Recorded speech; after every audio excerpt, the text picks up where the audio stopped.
Me, but also you. The Pharaoh fast forwards his favorite foreign film, Powder Donut. Okay, what's my line? The only line I see here on the script is get options based on your budget with the Name Your Price tool from Progressive. Oh man, that's a tongue twister, huh? I'm sorry, I'm gonna need a few more minutes. Bulbous Walrus, the Bulbous Walrus. The Name Your Price tool, only from Progressive. The owl ran afoul of the comatose coxswain. Progressive Casualty Insurance Company and affiliates. Price and coverage match limited by state law. Me, but also you. The Pharaoh fast forwards his favorite foreign film, Powder Donut. Okay, what's my line? The only line I see here on the script is get options based on your budget with the Name Your Price tool from Progressive. Oh man, that's a tongue twister, huh? I'm sorry, I'm gonna need a few more minutes. Bulbous Walrus, the Bulbous Walrus. The Name Your Price tool, only from Progressive. The owl ran afoul of the comatose coxswain. Progressive Casualty Insurance Company and affiliates. Price and coverage match limited by state law. Thank you for visiting ChristopherMedia.net. What's up, everyone? Freddie the Pizza Man here, host of the Pizza Man podcast. Now joining forces with ChristopherMedia.net. Subscribe to the podcast on iTunes, the Pizza Man podcast. And, of course, find all the podcasts on ChristopherMedia.net. We talk Detroit sports. I bring on guests, passions, opinions, all for Detroit sports and more. We even talk pizza. So thanks for tuning in and spread the word.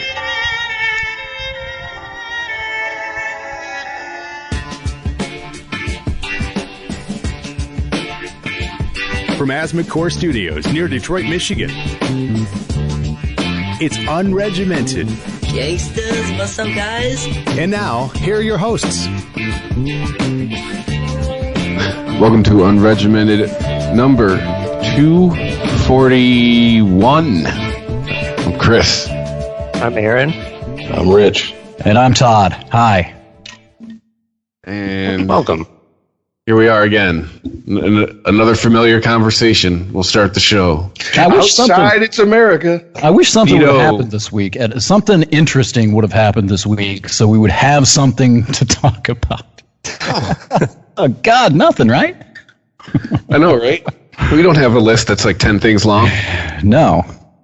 Yeah, usually we sit down and we're like, okay, there was this and this and this. Anything else? We sit there and think for a couple of minutes. Oh, yeah. And we ask the question today, and it's like this. Oh, Aaron, is this new shotgun territory? Yes, it is. Pack it up. Get ready to take one to the face. Yeah. Oh, wait. I think I used the wrong metaphor for what we're starting off with. But whatever. Who gives a fuck? Oh, yeah. Well, okay, so we don't know anything about the situation, right? Yeah, we're recording this in the day that there's a shooter in Annapolis, right? At a newspaper. Is this right? 5 hours ago. Yeah, the Gazette something or other. It's a really old small town newspaper. It's not known for anything like the Washington Post or anything like that. It's just a really tiny publication. It's been around for a really long time. Right. So, okay, I mean, let's go ahead and speculate since we're not news, right? Well, the news is speculating while saying, well, we can't really speculate. They put everything out there from a gun nutter to blaming Trump because of the fake news rhetoric. Are you responsible, Mr. Trump, for blah, blah, blah, blah, blah, blah? Right. They don't have any clue. I think Occam's razor would say this is some freak who was, probably rejected in some way or is mad. He's trying to get back at an old boss or something like that. This is most likely just... It seems kind of harsh to say it this way, but it's a normal workplace shooting. Well, the guy, happens, apparently. What they do know was a white male. They've released that much, and he went out in there with a long gun. So I'm assuming like a shotgun or a rifle, something like that. It wasn't, like an AR. I don't think it was an AR-14 or multiple handguns. It was a long gun. And something where he blew out the window first. Yeah. So it doesn't sound like the guy put a lot of thought, put a lot of money and planning into it. I heard a rumor that there may have been an explosive device that was found or may have been found or whatever, but nothing substantiated. So just, it could be anything. The surface details sound like the guy was pissed off at something or someone, had a gun sitting on maybe in the back window of the pickup truck and decided to go in and shoot some people. Could be just that simple. We don't know. Right. And is that true, Chad? You were saying before that we started recording that someone from CNN asked the president if he felt responsible. It was fucking ridiculous. Now, because of his rhetoric. This is put in the context of CNN trying to sound like they're a legitimate news organization, which sometimes they succeed and sometimes they fail. To me, they failed today because they're always saying, well, we can't really speculate about this. We really don't know, but. Right. And so well, they do it in the same breath. It's like, right, we have exactly. no idea. Like, this could be anything. And then they start to list all those things. Let's speculate anyway. And what happened was they didn't have any information. Donald Trump obviously isn't going to, answer a lot of questions on any of this because of who he is, the political climate, the pro-gun debate, and blah, blah, blah. Anyway, so what they did was they got it wasn't a black man or an immigrant. Right. It was a white guy. And so what they did, they decided to use, I don't know if it's B-roll. You guys all went to specs. it wasn't really B-roll. It was, they had their cameras going. Stock footage? And decided, No. No, okay, I see what you're getting at. They had their cameras running and decided since they didn't have a sound clip from Trump, they would make themselves the subject of the video clip. Make their own sound bites. Exactly. And that's exactly what they're doing. That's exactly it. They're yelling these questions, these speculative questions. So, Mr. Trump, do you think you're responsible? Do you think your fake news rhetoric is causing any of this? Do you think this is a ratcheting up that you cause and blah, blah, blah, blah? So, in the context of we can't speculate, they run about 30 seconds of reporters screaming borderline accusations at Trump while he just sort of doesn't say anything. And again, this isn't directed at Trump. This isn't put together to make Donald sit here and think to himself, gee, perhaps I was complicit in some way. I'll go home and I'll reflect. No, it's for the idiots at home who are listening to it. They're planting a seed because they're a news organization. They're CNN. They're part of the fake news trope, right? And this is their way to defend themselves and plant seeds in the viewer, listener, whoever's brains are going to consume this stuff to say, hey, look what he's doing. Look at what he's doing by attacking us. It was one of the most ridiculous things I've ever seen. And this is in the fucking context of saying, well, we really don't know anything. We really can't speculate. But here you go. Here's us speculating. And how the hell? And it's amazing that anybody could ever. Just one more. And that question, one more. Like he's going to say yes. The last thing that I'm going to say, how is it that anybody can sit here and question how the fake news trope doesn't have legs when you operate and function in such a irresponsible way? Well, we've seen it this week with the whole red hen thing too, tying the two together with it. It seems like the tactic now is push back harder instead of they'll say yes. That's exactly right. A bilateral extremist radicalization. How's it going for you? By the way, left. How's it working for you? Not real well. You haven't had Congress for 8 years. You lost the White House 2 years ago. You have midterms coming up, and nobody's coming to your side. It's not convincing anyone of anything. You're seeing the party splinter this week. You got Maxine Waters out there talking about if you see members of this administration in public, push back against them. But then Chuck Schumer and Nancy Pelosi going, hey, wait a minute, let's not stoop to their level. Basically, hey, let's chill the fuck out. Well, Maxine Waters is crazy. I mean, we know that, right? She's like a little Roseanne, isn't she? But my opinion on this is that if you truly believe that what these people are doing to your country is wrong and you believe that the system is broken, then yeah, I'd say it is your responsibility to fight back in any way that you can. But it's not Maxine Waters' job. But here's the problem. The problem with that thesis is you're right. If there is a solid, determinable sense of wrong, for one thing, if you can legitimately label something as wrong, and this is the key part. And no, hold on. I'm with you there. The key part is you're not offering an alternative that's worse. That you're not engaging in the same extremism you presume to condemn with your activism. Because it's not activism, guys. It's not. It's pure pettiness, and it's all it is.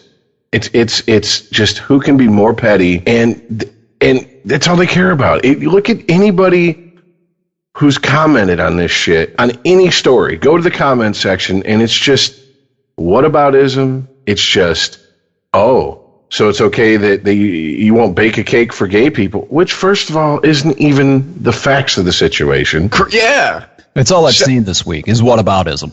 It's literally all I've seen. Second of all, this is okay. The Democrats are supposed to be the party of, well, let's protect people and let's, and this and that and what is it? They come up with so many new terms for this shit. At-risk people, blah blah blah, whatever. Now, didn't we sit here like a year ago, give or take, and talk about some nutbag Democrat shooting up a Republican softball game? Mm. And do you think if the situation was reversed and Mitch McConnell's tortoise-looking ass got out there and started ejaculating the nonsense that Maxine Waters did into a microphone, saying basically stalk anyone from the opposing party you don't like, go to their house, disrupt their lives, that the media would not have connected those two so quick that when they slammed together, a whole new universe would have been created. I mean, come the fuck on. It's just bullshit. It's pettiness. And it's just... But what people does it can't matter? see it. People can't see it in themselves. No, they see it. They don't care, man. No, they don't. care. They don't see it in themselves. I swear to God, man, I believe that. I don't think they do see it in themselves. I think all they think they're doing when they engage in this whataboutism bullshit is exposing hypocrisy, but they have a blind eye to their own. They don't see the reflection in the mirror.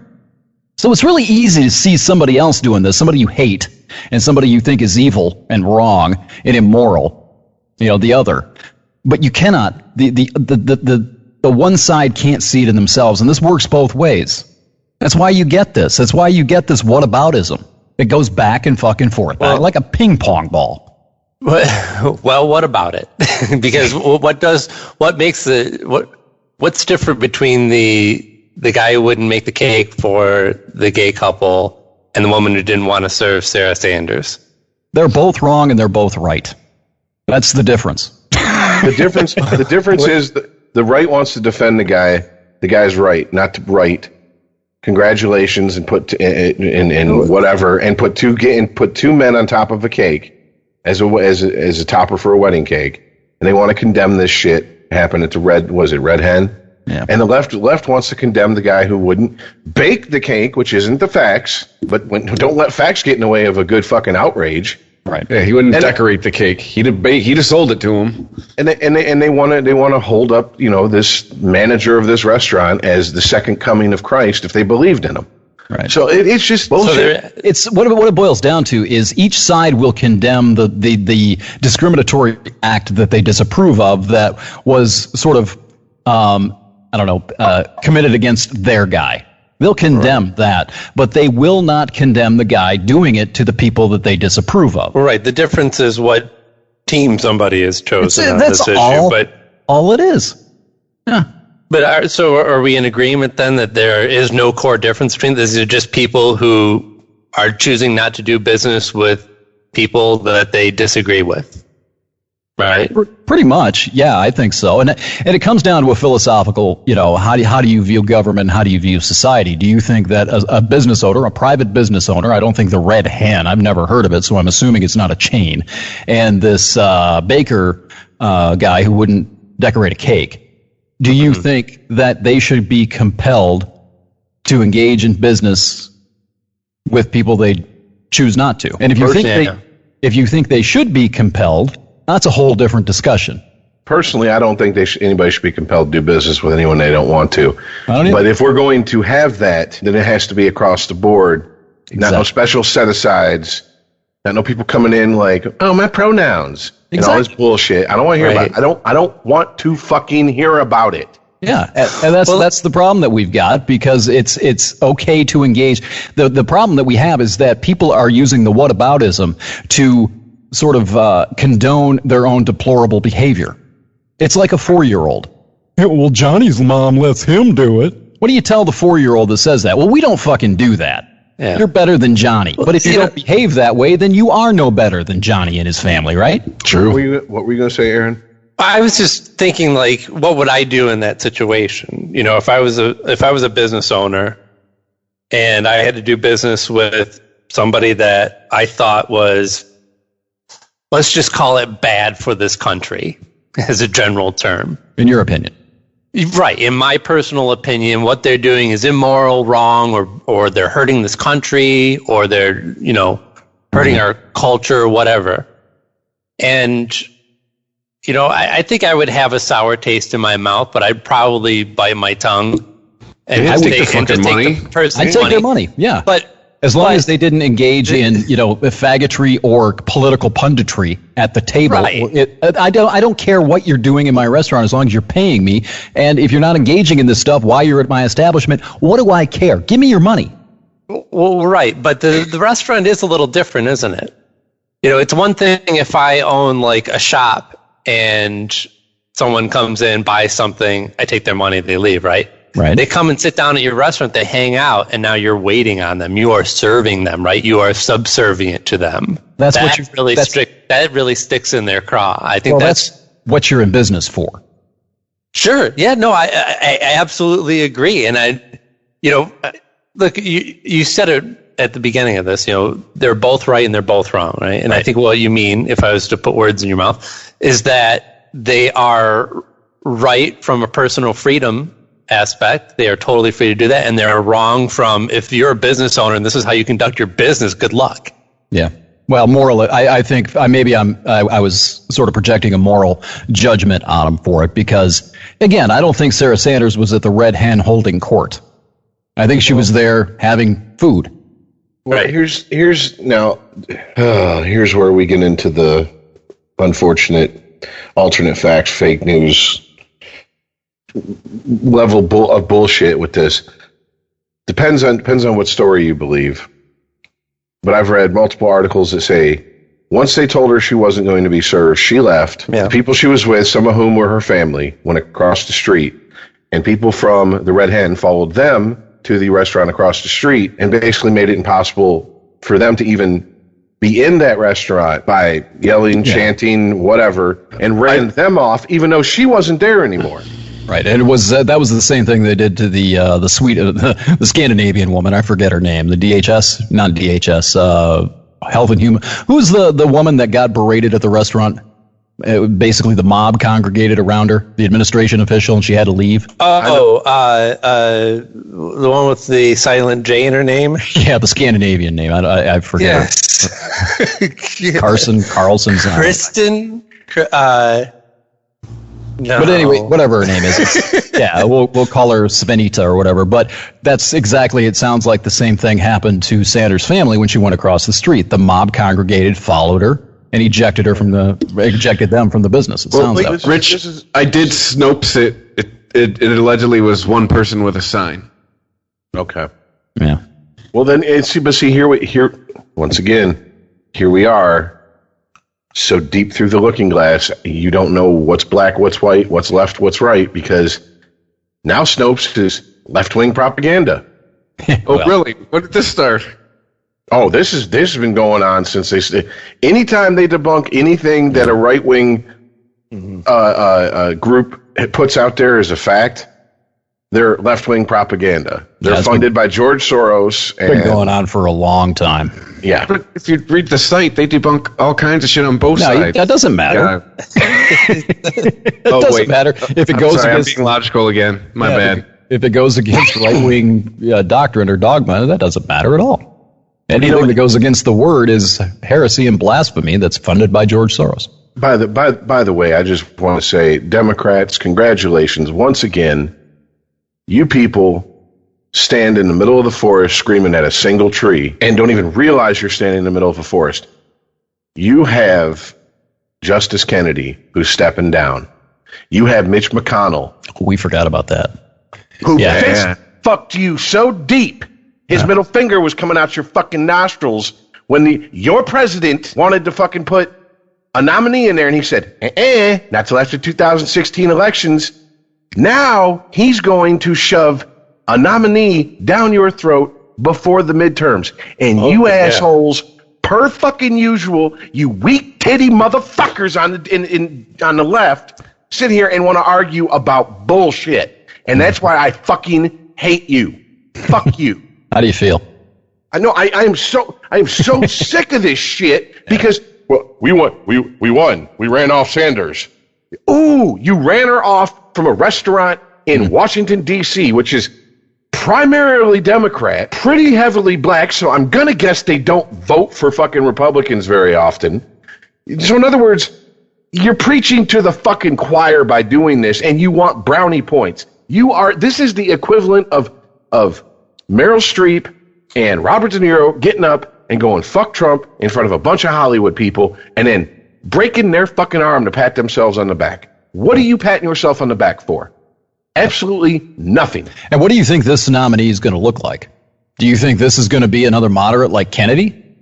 Nope. Yeah, right. It's probably going to be a 35-year-old who's going to be sitting there for the next 40 fucking years. He already said he wants somebody that's going to be there for the next 30, 40 years. He explicitly said that. And he wants it confirmed. And I think McConnell said he would have this nominee confirmed by the time the midterms roll around. Can you imagine just like everyone under 40 that works in the White House is just trying to like stand in this eye line right now? Yeah. Like, why are you wearing a robe today? Oh, that just, felt like putting this one on tonight. Don't get to wear it out much. You have paralegals who are staffers for him that are fucking walking around in powdered wigs and shit. I know Ben Shapiro put his hand up on Twitter. It's like, hey, I'm young enough to last 40 to 45 years on the bench. I'm going to kill the momentum for just a second. I want to go back to one thing on the Annapolis shooting, a personal anecdote here. You all have heard me mention Moonbeam on this show. Yeah. We went to high school together. She's the uber feminist, social justice warrior type. She's also a journalist. She has been a journalist for 20 years. She's moved off into what I would call propaganda. That's neither here nor there. She used to work at that newspaper. She met her husband working at that newspaper that was shot up today. She described the place, and what I did, it's funny when something like this happens. I don't hate the woman. I've known her for a long time. She and I have been very, very good friends for a long time. We just have very, very passionate disagreements on things, and I think she goes too far on the feminist end of this. But I still have friendly feelings toward her at my core. And when I saw that today, I messaged her. And I was like, okay, I remember you worked here. Sorry, I really, really hope that you didn't know anyone who worked here. I hope none of your friends were among the people killed there. And they weren't. She described the place actually as, I got a lot of the information that I got from her, and she describes it as a gist mill, or gist mill, or however you say the word, basically where a grist mill, where it's people who work there aren't there very long. It's a stepping stone to get into journalism. Right. But anyway, ouch. Yeah. Well, yeah, I mean, it's how journalism is these days. It's like radio. If you're getting into radio these days, you're going to go work at a small place. You're going to get a little experience so you can get the fuck out of there. Right? Anyway, the only reason I'm bringing this back up is that it was peculiar how that happened and how that worked out, because there was no animosity there. We had a very heated exchange on another friend's Facebook profile last week, going over that had to do with the immigration stuff. And we told each other to fuck off, more or less. And a few days later, this happens, and you kind of... I'm having trouble articulating this because it just happened a few hours ago, but there is something that transcends politics. We wouldn't have been able to have a decent discussion prior to me seeing the thing that you guys chucked up in the private chat, seeing that name, remembering that she worked at that newspaper in Annapolis once upon a time, met her husband there. And there's something, that commonality that I keep talking about, that thing that is more important than politics, flared. I don't know if it's going to stay that way. I don't know if it's going to be something that's going to be continued. I don't know if something's going to be sustained until the next fucking political controversy. But it's there. If you can see through that stuff. And today the impetus for it was, a concern for my friend that didn't have anything to do with politics. And it reminded me that, at our core, we probably still are friends. And that's where we have to get to, I think. I'm not using myself as, propping myself up as the symbol figure for national unity by any stretch. But that's the thing. I know you know what I'm talking about. I know that you can feel it. That sense that I'm talking about. That's where we have to get. It's a very unpopular opinion, I'm telling you. Oh, I know it is. I see It seems like, especially this last month, every time I open Twitter, I see somebody's post about how they can't be friends with the Trump voter, right? Yep. It's the same people that were talking about how Trump voters live in a bubble. They don't see anything outside there. They're just fed information by their leader. It goes both ways, though. Now, let's not leave that out. It does go both ways. I've seen the same thing said by Trump supporters about all liberals. Absolutely. No. Absolutely. That needs to be said these days. Okay, well then let me interject some bullshit, non-scientific method, anecdotal, personal experience evidence. Most of my friends who are hardcore conservatives know where I stand politically, and just to say real quick, you asked me, or you asked us like a week or two ago, Todd. Where do we think we stand? Yeah. And honestly, like, I'm a fucking bleeding heart liberal, honestly, when you get right down to it. Period. Don't fuck with other people. Don't infringe upon other people's rights. You have every right to feel how you want, but your feelings stop when you try to infringe upon other people's rights with your feelings. At no point have I ever said, if you're gay, black, woman, you should not have the same rights as anybody else. There should be one set of rights. None of that. And on a few issues, I fall in line with my more conservative friends. They all, to a person, will tell you, oh, well, this is why I can deal with Rich, because he's really liberal on a lot of things, but he's not an asshole about it. And the things that he's conservative about, he's not an asshole about it. Right. And my friends on the left, I have found myself deleting things, like getting ready to hit post and then go, wait a minute, do I really want to start this shit? I've done that too.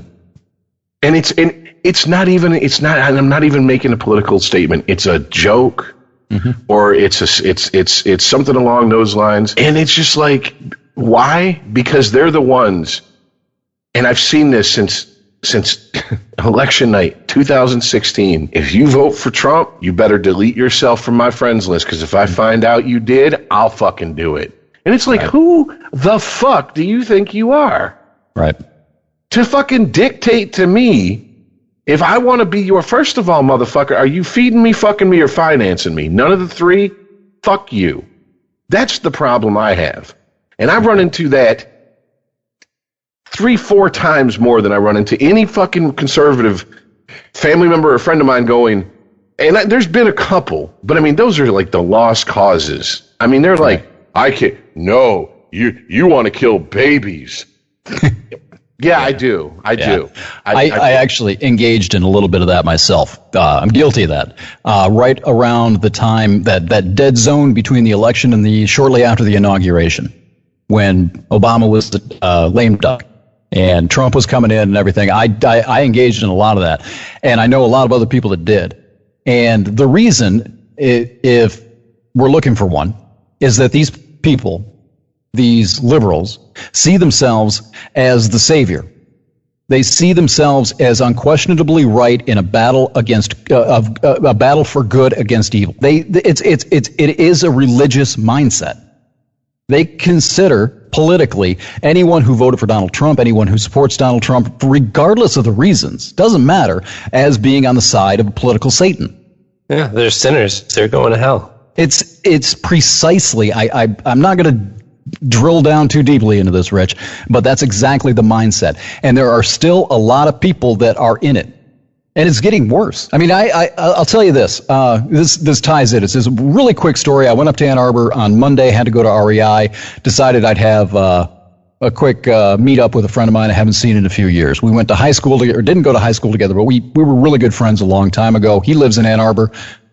Sent him a message. We met up, and he's a hardcore. He's one of those liberals that just floods your Facebook feed with every piece of political commentary and propaganda that he can find. And I deleted him from Facebook probably 2 years ago. And I had a nice sit down with him and his family, met his kids and all that. And at the end, I'm like, oh, I should add you up to Facebook. And then I looked at him like, you know what, if I do, don't flood me with that fucking political shit. And he had this look on his face like, what? What do you mean? Well, just unclick it or something. And I looked at him and said, I'll unclick you. And that's it. And that's the kind of people that we're dealing with. He's one of those guys that would have been like, if you voted for Trump, I don't want to be around you anymore. So it comes to the point you either have to put up with that or you just get the hell away from him. You don't want to be hammered with that shit all the fucking time because it's coming from this politically biblical standpoint of right and wrong, good and evil. Then you have to just get the fuck away from him. And I couldn't bring myself to add him back. We had a nice meeting, man. It was cool to sit down and look at him and talk about shit and reconnect. But I cannot, if I were to put him back in my Facebook feed, it would kill it. I know it would. There's more than one, but there's probably 20 people that are right down that line that I can't be in contact with anymore because of it. Well, right. I mean, it doesn't sound like you could have a normal conversation with this person. It would just be a talking points war. That's exactly right. We can have a normal conversation as long as politics isn't brought up. You know what he was saying? Right. He went as far. Now, this guy was in a really serious car accident a number of years ago. His health isn't that good. He's 50 years old now. And he's talking, and I had to laugh at him. I kind of chuckled. I didn't really laugh at him because I'm nice. I'm reformed Todzilla. But he was talking about moving to Honduras because his wife's Honduran, because things are getting so bad here in the United States. I'm not kidding. He said it with a straight fucking face. He asked me questions. So what about buying land? I mean, what kind of money do you need to make down there? And I'm looking at him. I didn't say anything. I'm like, dude, you have no fucking clue. And then I went into a conversation with his wife, which was really directed at him, telling her what Honduras is really like. She hasn't been there since she was 4. Yeah. You know, talking about San Pedro Sula, the highest murder rate in the world. I'm walking around Tegucigalpa as a gringo will get you warnings from locals. Like, don't be out here. They'll get you.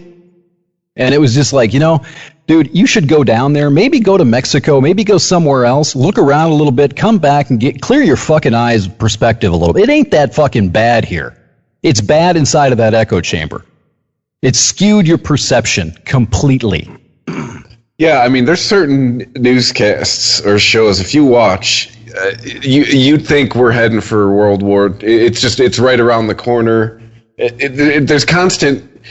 The sky is falling everywhere, and I've heard on a couple podcasts in the last week, one's produced in LA, one's produced in Detroit, so they have no influence over each other. They pretty much have said the same thing. Dude, when everything's at 10, it all just becomes noise. Yeah. And it just seems where we're at now. Everything, it's just for the last year and a half, everything it's been like Spinal Tap. Everything's at 11. Yeah. Yes. Everything is an 11. And I'm just to the point now where, to me, it's congratulations. I'm to that point now. For me, it's just all noise to me now. Well, and the one way to fight that, the one way to combat that, is to disconnect. I'm not going to run this whole social media conversation back at you again, but that, if you can disconnect from Facebook, deactivate it, shut off Twitter, and watch a fucking Cartoon Network. If you have to watch television and you do that for 2 weeks, 3 weeks, a month, everything is quieted the fuck down. Everything's quieted down. That's the one way to do it. You have to just detach from that. I know I reference him a lot on this podcast, but Pendulette's podcast the other day, he closed it out by asking his 2 co-hosts, what was the name of Hillary's running mate in 2016? And they both kind of blanked and were like, starts with a K, something. Okay. And he goes, exactly. That's my point. Politics should not be that important to us. Yeah. Yeah, and the bigger issue is that politics isn't going to fix any of this. Politics is power, and both sides of this dialectic are lathering up their faithful in a quest for power. That's it. You're talking about the radicalization on the left, you guys, when you're talking about Maxine Waters and telling and encouraging these quote-unquote activists to go out there and disrupt people at dinner. They're not doing it out of a sense, or they're doing it out because they want to lather the mob. They want a more powerful mob on the march to power. And it's happening on both ends of the spectrum. It happened with Trump during the election. It's happening with the Democrats right now. Politics will not fix this. There is no political solution to this. There's no right side of the right and wrong question here. Mm-hmm. It just isn't.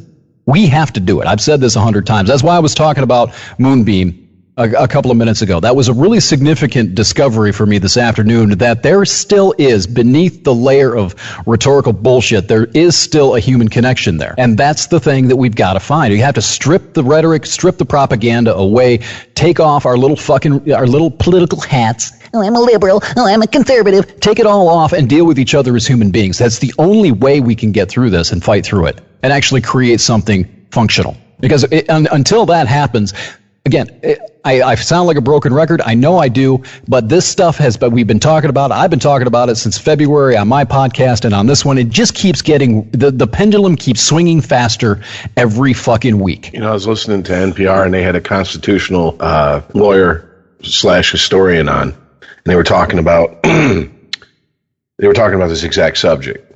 Where does civility fit in with protest and everything else?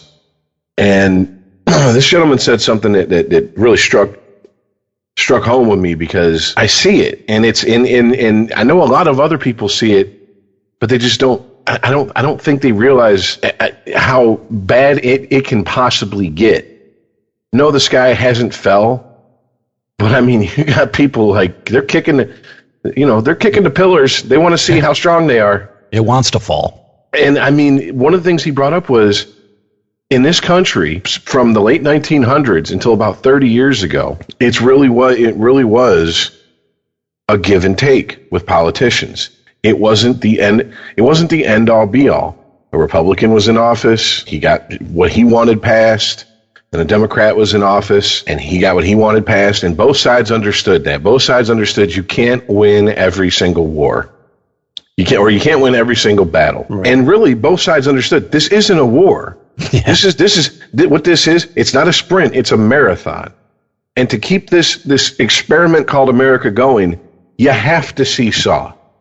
Sometimes you win, sometimes you lose, and you take that loss knowing that somewhere down the road you're going to win. The problem is, and he brought up a very good point. He said, it only once in the history of our country have we been at this point before, and it was leading up to the Civil War. Right. It was where no one was willing to take a loss. Everyone demanded they win. It became a zero-sum game even. It's not good enough just for us to get what we want. We have to take from the other side. Right. Give us what you have. That's what we want. Yeah, there was something one of you guys posted in the chat today that said only love makes a friend out of an enemy or something. Remember that? Well, that was from an article was posted from The Guardian. Right. And that was in the window. Yeah. And I just screen capped that. It's sort of a cheesy meme, admittedly. Yeah, it was the article about the red hen. Right. Yeah, incident. Yeah. And you can take it or leave it, and you can look at it as trite if you like. But there is a hell of a philosophy inside of that. Because I was thinking after you posted, I didn't put it in there, but I was thinking about Germany after World War II. We didn't punish Germany. We didn't go over there and just start, belittling every German because of Nazism.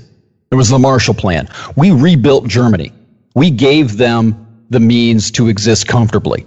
Well, right. And we gave them a lot of money. That was kind of my point. Well, we blew the fuck out of Dresden too. Yeah. Right. There was still a country there. There were still people living there after Hitler was dead. Yeah. What are you going to do with them? You can either make enemies out of them or you can make friends out of them. And wisely, our government chose to make friends out of them instead of repeating what happened after World War I. Because at the end of the day, they're still white. Well, fair enough. But you're not wrong. But your point being, though, too. Yeah. Oh God. Well, except Germans are like jawohl. But the point is that you could have made enemies out of them again, like we did after World War I by punishing them, right? Reparations, all that stuff. Or you can make friends and allies out of them. And that's the attitude that's missing here. Is that all we're doing? We are drooling, foaming at the mouth to make enemies out of people who disagree with us in our own country. People we have to live with inside of our own borders. There is no spirit of compromise, conciliation, None of that is happening. You nailed it on the head. We have to win at all costs, and we will not give 1 inch of anything. And beyond that, we're going to crush everything you believe in. Well, this is just speculation on my part. I have no study to back this up, but I really think a lot of this attitude comes from the general attitude in society in the last 30 years. You have just a perfect storm of just nonsense coming together of more and more instant gratification is a reality for people. I mean, it used to be if you ordered something, 6 to 8 weeks was the wait. Now, people borrow each other's, Amazon Prime accounts because I want it in 2 days. Yeah. I want it right now. It's not Blockbuster's that's Prime now. Just wait for that. Blockbuster's out of business because people didn't want to drive a mile and a half down the road. They wanted to sit in front of their smart TV, click a button, and watch a movie. They didn't want to go to the store. They wanted, Netflix to drop the DVD in their box. Yeah. Well, it started as that, and then when they started streaming about 10 years ago, is really when it kicked off. Yeah. I mean, you can still, if you want, have DVDs delivered by Netflix. I would love to see the membership numbers of the people who still do that versus people who just pay for streaming. I have a guy actually that posted to my timeline here about an hour ago. He actually owns Netflix stock, and he's just raving about the DVD Netflix thing. He still does it. He loves it. There's still people that do it. Not too many. I wouldn't do it. I do that though a few months ago that says that they got a couple years left tops, though the way their membership is shrinking. Right. Anyway, yeah. But I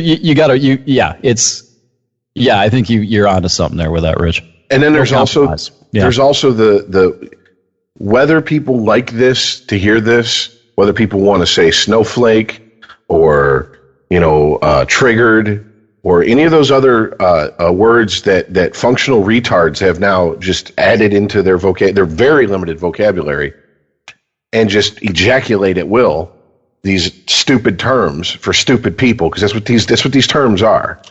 Okay, this is the truth. We've also have not one, but now 1.5 generations who have grown up with there's no losers, we're all winners. And when you've never lost, you don't take losing very well. When you've never been taught that, hey, you did your best, sometimes your best isn't good enough. What do? You regroup, you dig down deep, and you try again. That's what you do. And when that's not taught to people, it's not taught in schools, at least not in public schools. It's not taught in pay-to-play sports. Maybe in the varsity world, maybe once you start getting into college sports, I imagine it has to be that way because that is profit-driven. But you have a 10-year-old kid who can, barely throw and catch a ball. If you pay $150, I'm sure that's way low. I'm sure it's more like $600-700. He can play a season on some little league team, and he'll bat 15th because everyone gets an at bat and everyone has to play a half an inning in the field. Well, it's going beyond that. I mean, I was thinking about baseball today, and we're going to get into the Bosio thing later. I don't want to really transition there just yet, but I was starting to think about how pussified Major League Baseball has become in the last 5 years. It started when Buster Posey hurt his ankle. So now you can't run into the catcher anymore, right? Nothing bad can happen at the plate. Don't touch, no touchies. And then at second base, you can't, slide into the second baseman anymore because some guy hurt his ankle. Yeah, you can't break up a double play with a hard slide. No. No touch-sies. And now with Bosio, and before that, we had the netting. I can't stand that netting. I've been to a few minor league games this year. I hate that fucking netting. I used to be able to sit at the end of the dugout and see the game without having to look through this fucking net. But nobody can get hit with a foul ball because they're not paying attention anymore. And now Bosio makes a comment, and somebody got their... We'll get into that later. But it's just more of the pussification of the sport because nothing bad can happen. Everything has to be bubble wrapped, so no bad outcomes occur. Well, I mean, you can't raise the tail end of the Gen X generation and millennials, and then whatever generation Goldilocks, because everything has to be perfect for them. I guess afterwards, I don't know. You can't raise that big of a group of people telling them lies and bullshit, and then throw them into real world and not expect them to believe that's how the world should work, because that's what they've been taught. If you take a child, a newborn baby, and you call that baby an idiot every day of its life until it's 18, you're probably not raising a kid who's going to cure cancer. You're probably raising a kid who's going to end up digging a ditch, or worse, be on the welfare dole. Because I'm dumb. I've been told that my entire life. Well, you know what it reminds me of? You remember that kid who used the affluenza defense? Mm-hmm. He had too much money. Yeah, that's exactly what this reminds me of.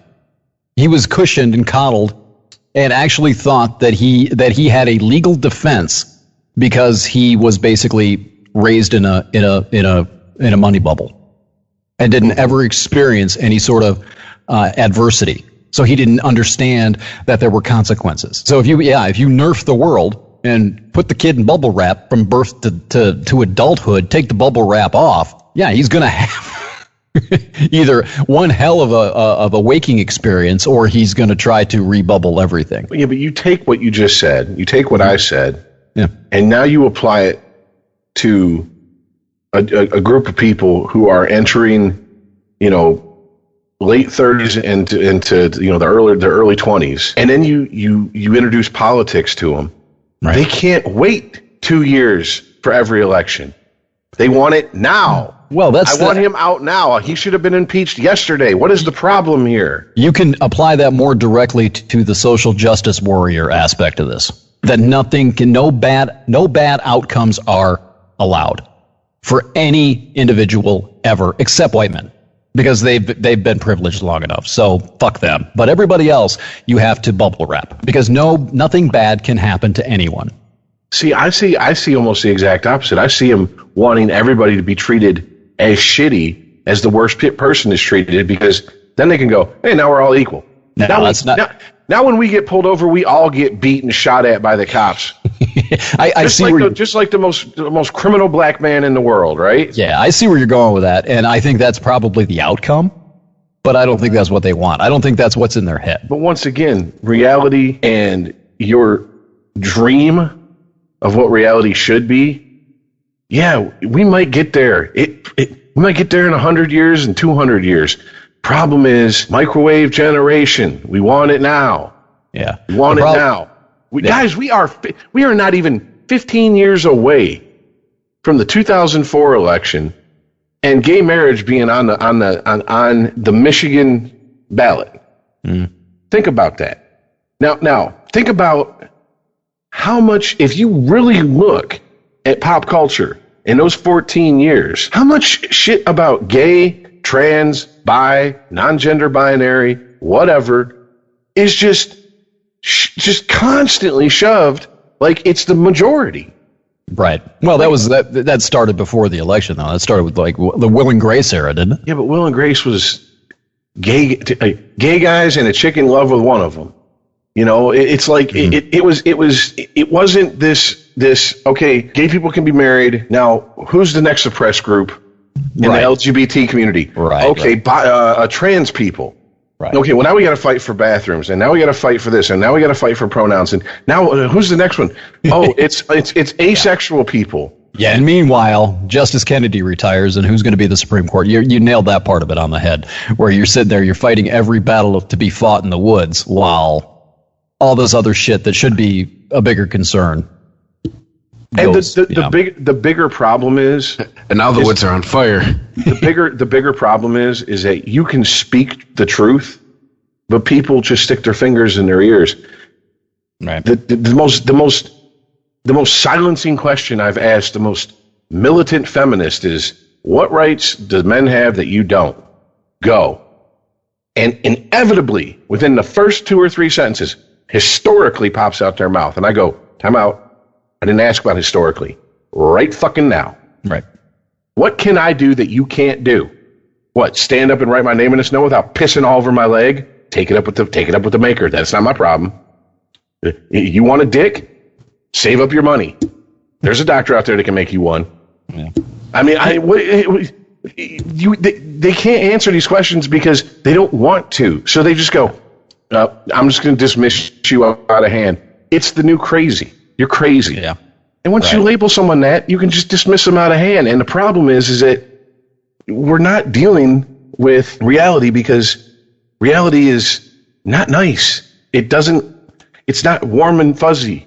Yeah, what you're talking about is utopia. This fantasy land where everything's perfect.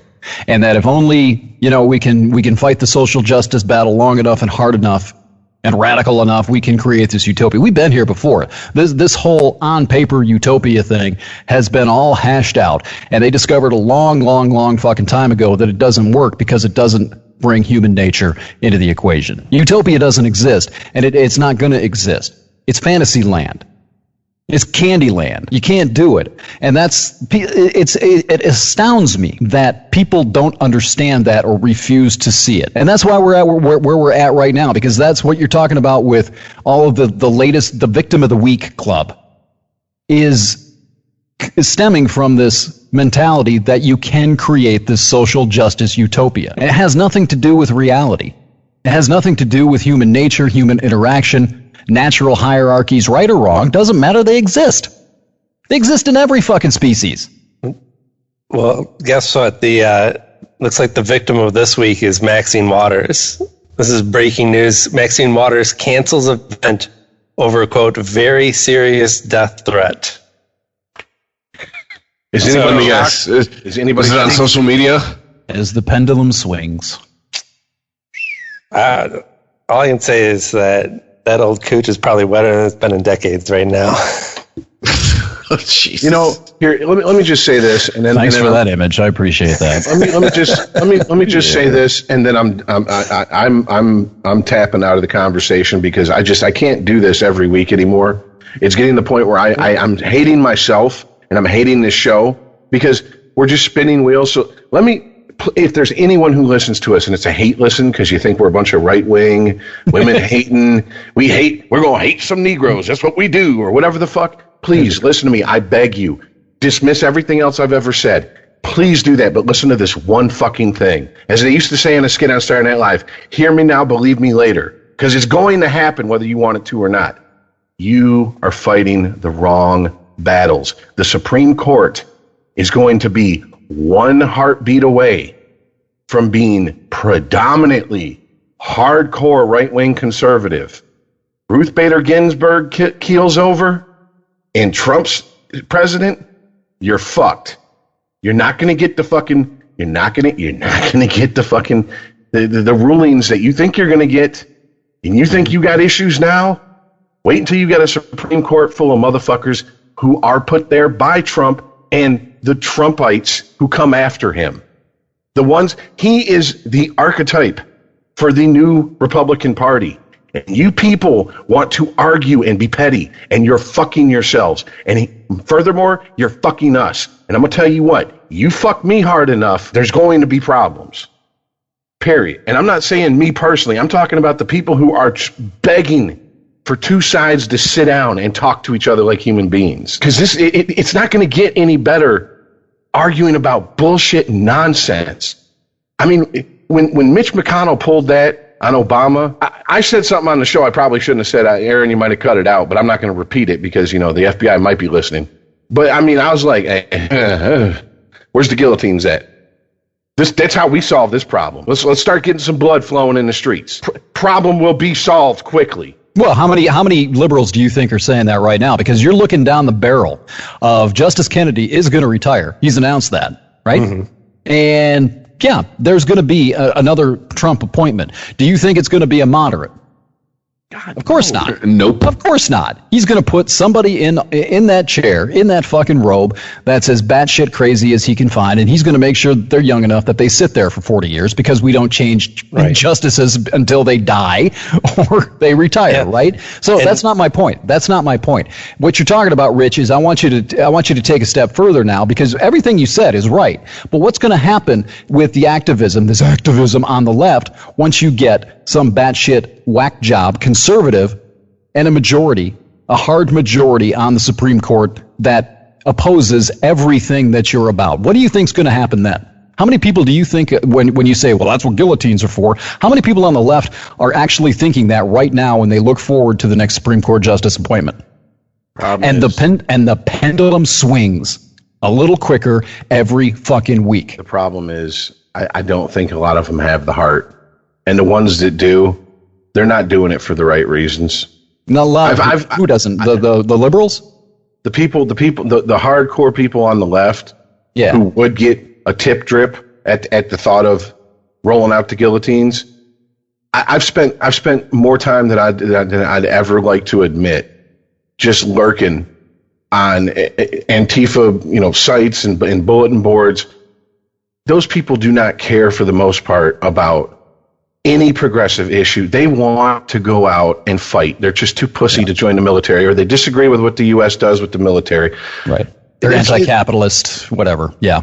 But that's second to getting together and let's go fuck some people up. You are literally boiled down to the most base instinct. Mm-hmm. That's all these people are. And those are the people who are like, let's get the guillotines, just because they just want violence. But there's nothing there behind the violence. And those people can be useful idiots.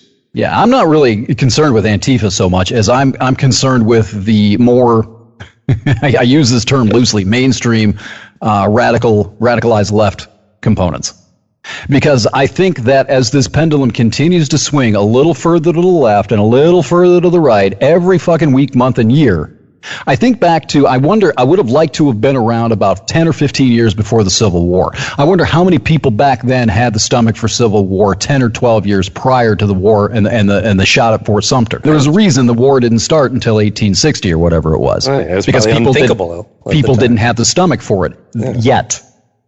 But as this continues, and I'm trying to put myself in the head of these ideologically religious leftists.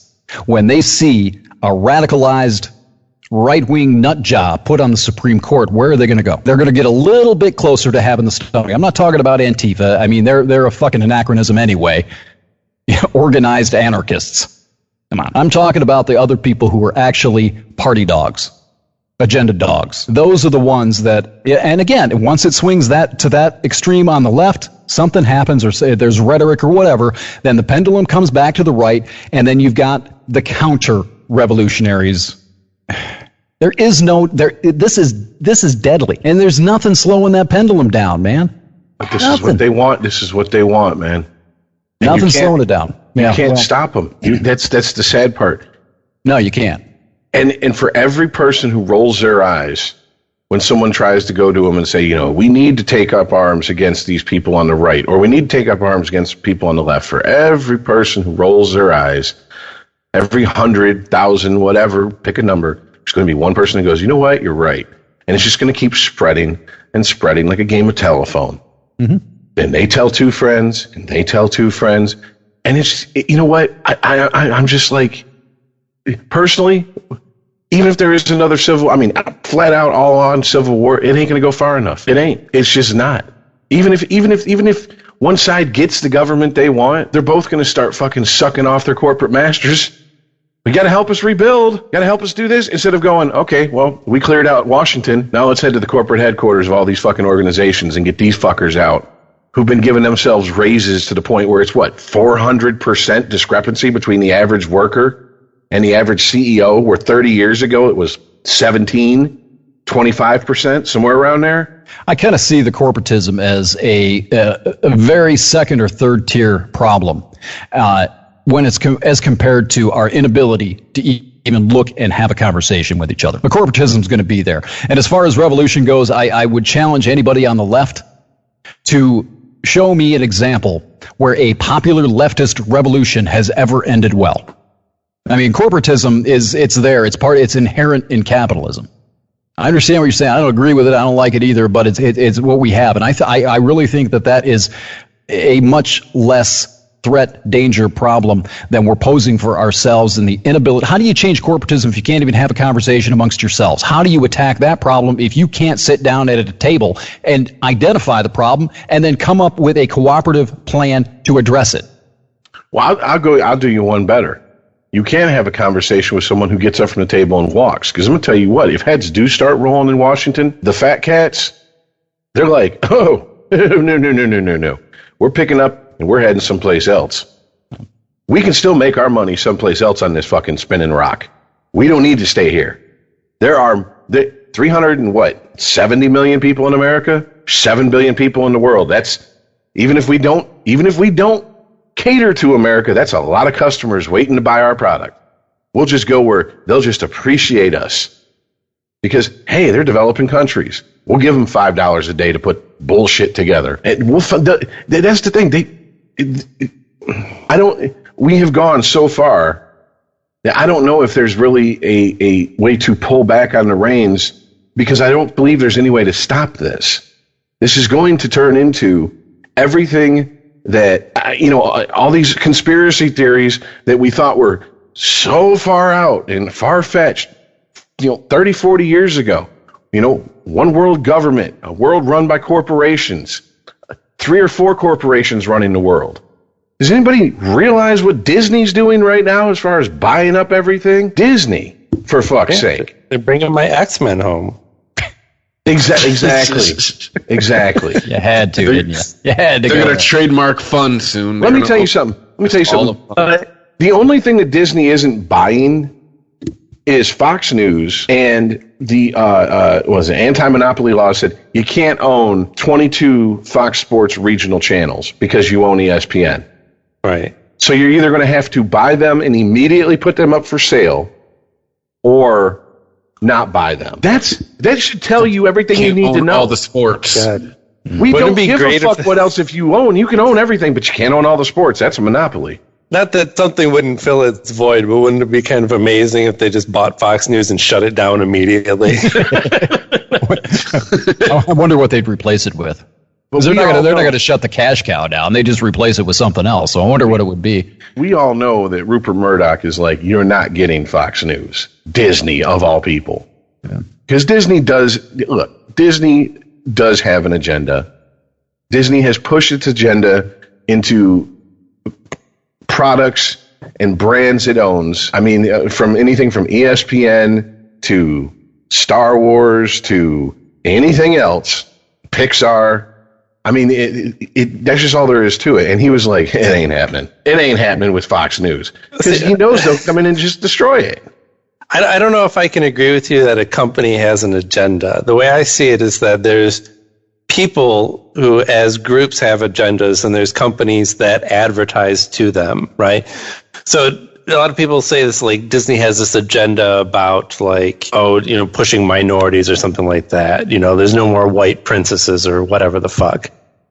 Or what they're doing with Star Wars, making it not so male centric. That's them pushing their agenda. No, they don't have an agenda. They have a sense of business and they see a market and they're advertising themselves. P&L. To it. Right. They say liberals like our movies. Let's make more movies that appeal to liberals. Well, I mean, I'm sorry. Once again, I'm not really. I've really done some soul searching. I'm not a centrist really at all. On a few subjects, I guess you could consider me a centrist, but I lean very heavily to the left. But I do miss the days of when a studio would put out a movie like High Noon, which had a very liberal, progressive slant to it. Even though it was a Western, another studio answered with Rio Bravo. And what happened? 2 classic fucking movies were made. Okay, yes, politics were part of art, but it wasn't the end-all, be-all. You still had to have a good movie, a good vehicle to deliver your fucking message with. Now it's message, and we're just gonna fucking ham fist and shoehorn it in there. And if you dare to call us on it, we're going to destroy you. We're going to label you as a toxic fan base or as whatever. So we are criticism proof. You can't criticize us. I mean, I don't watch the new Star Wars and go, why is the main character a female Jedi? Mm-hmm. I don't think that. I think, how the fuck does Rey have all these fucking powers and she ain't trained for 5 minutes? That's what I think. Somehow that turns into, I hate women in power in movies. No, I hate bad storytelling. That can't even be explained through, like they did in Empire Strikes Back. Well, they were in hyperspace for a while, traveling to Bespin, so who knows how long Luke was on Tatooine, or not Tatooine, but Dagobah, training with Yoda, et cetera, okay, that's plausible. Give me something like that. But when you can't even bring up something like just as benign as that in the grand scheme of things, without it becoming just a big old shitstorm where everybody has an opinion piece they have to post about it, and Rian Johnson made a movie that pissed off the fanboys, and that's a good thing. And like doing a little petty dance, going, "Oh, did we fuck up your franchise, nerds? Oh well, get used to it. Suck it. You like it, don't you?" That's what children do. That's what fucking children do. But that is the mentality we have right now. And yeah, it's irritating. And to say that Disney doesn't have an agenda, fine. Disney's agenda is making money. But they don't give a fuck about the people they're making money off of until they have no more money that they can drain from them. That's when they care. You got the same shit going on with the Ocean's 8 movie right now. If you don't like it, you're a misogynist. You're horrible. And the general review of the movie has been like, it's a piece of shit script. Like, you put 8 women in it all you want. Like Seriously? If you don't like it, it's awful. You're awful. You're an awful person. They made an Ocean's 8 or Ocean's 11 movie with women. Yeah, it's Ocean's 8. It's all women, and half the women in the movie when the reviews come out and the movie didn't do as well as expected, half the women came out and said, "This is because there's too many white men reviewing movies in Hollywood." Yeah, really, it's a shit non-creative idea. By the way, so the same white men, conservative bastion of movie reviewers, film criticism in Hollywood. Yes. So the same, that conservative bunch, that conservative stronghold. Well, yeah, out there in L.A. Yeah, in the valley. But these are the same critics, by the way, who heaped praise on Black Panther, Wonder Woman, et cetera. The same critics who, a lot of them put their reputation on the line trying to defend the best they could that walking abortion of a film called the Ghostbusters movie. And it was like, really? But all of a sudden, because Ocean's 8, no, we hate women, so that's why this movie sucks. That's why we gave it bad reviews. We hate women. So, victim of the week. But I mean, here's the thing: the corporations, I understand, don't give a fuck about this. But if they see a way to make a buck by riding that wave, they're going to do it. You guys say it all the time. Libertarians love this line. Corporations have no responsibility to anybody except for their shareholders. It's true. Well, you know what? Then maybe we don't roll the guillotines into D.C. first. Roll them in some boardrooms. But you don't even need to. You just stop patronizing them.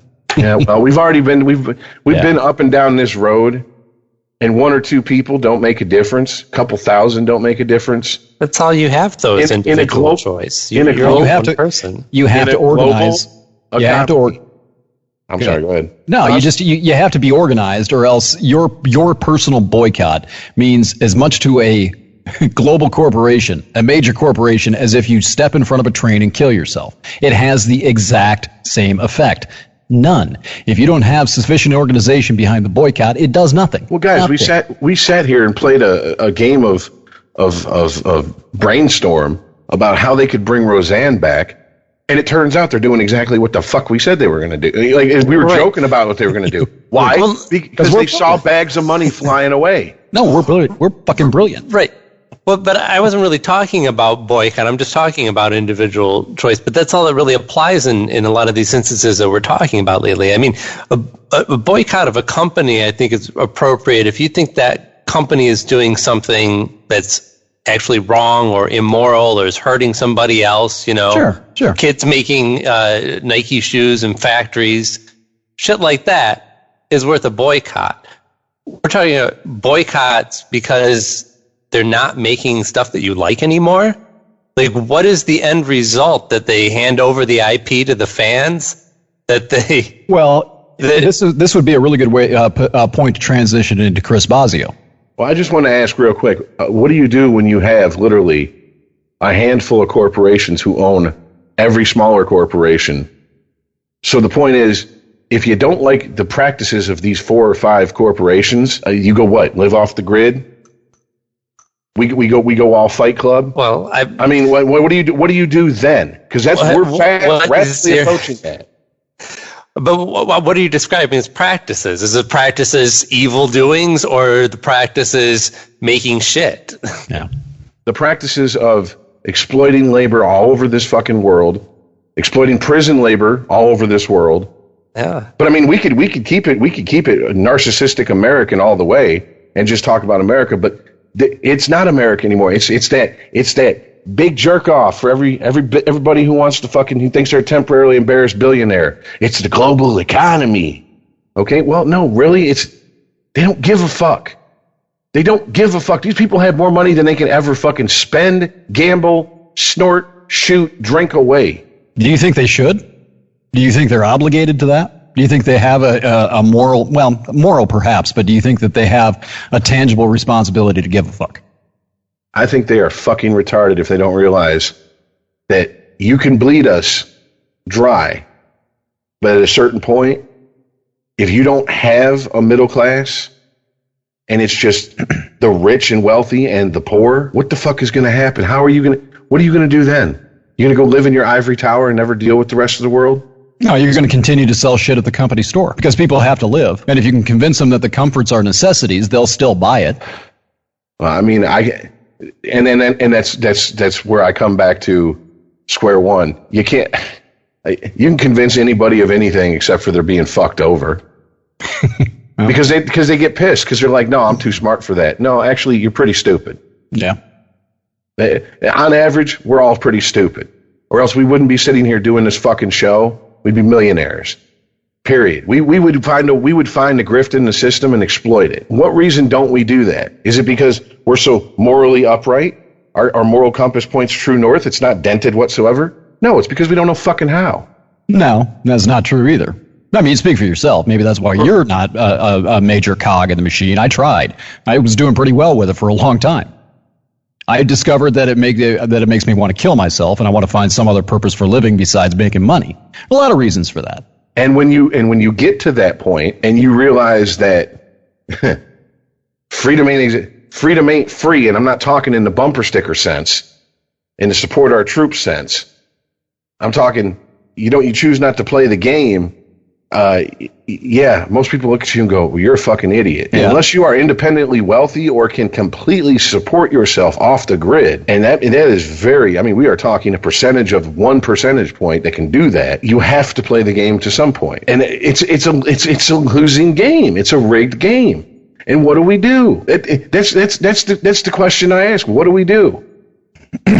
Articulate the question. Let's have a conversation about that. I'm willing to do that. Articulate the question. What do we do? Articulate it specifically. What's the question you're asking? What do we do? Specifically, what are you asking? How do we get away from the fact that we have every cliche that we snicker at is true?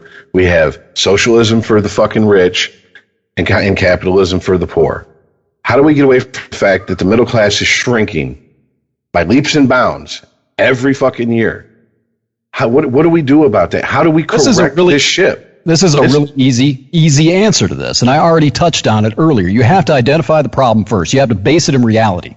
You have to have a clear concept of the problem. You can't have your ideologically tinted or tainted picture of reality going up against somebody else's ideologically tinted formulation of reality. That's first and foremost. You have to see the problem. You have to identify it as a problem. And then what you have to do, if you don't want to be at the mercy of people in power, the oligarchs, the corporations, or whatever, you have to be able to sit down with other plebes at a table, identify a problem, and learn to work with each other to address it.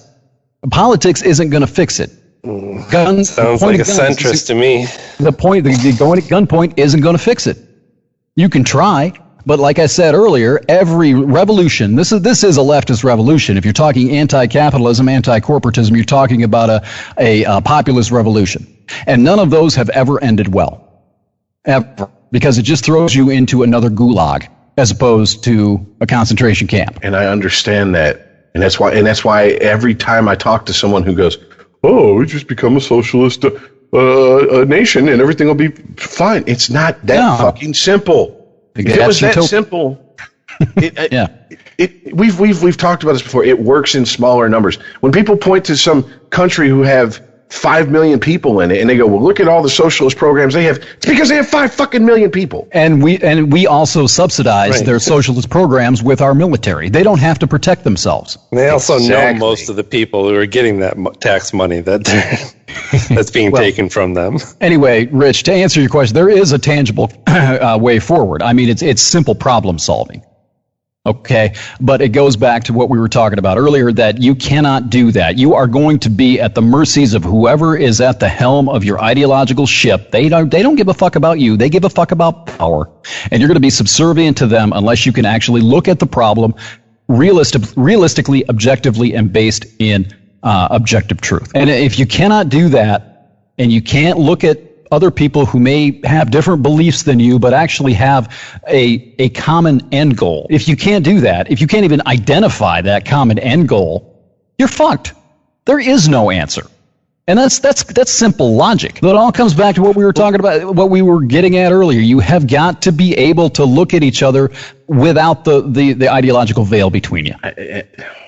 But it's difficult, isn't it? Because if you're talking to liberals, they're looking at conservatives who are in power, who are getting their agenda done, with a person who refuses to compromise, right? Mm-hmm. Or at least that's his personality.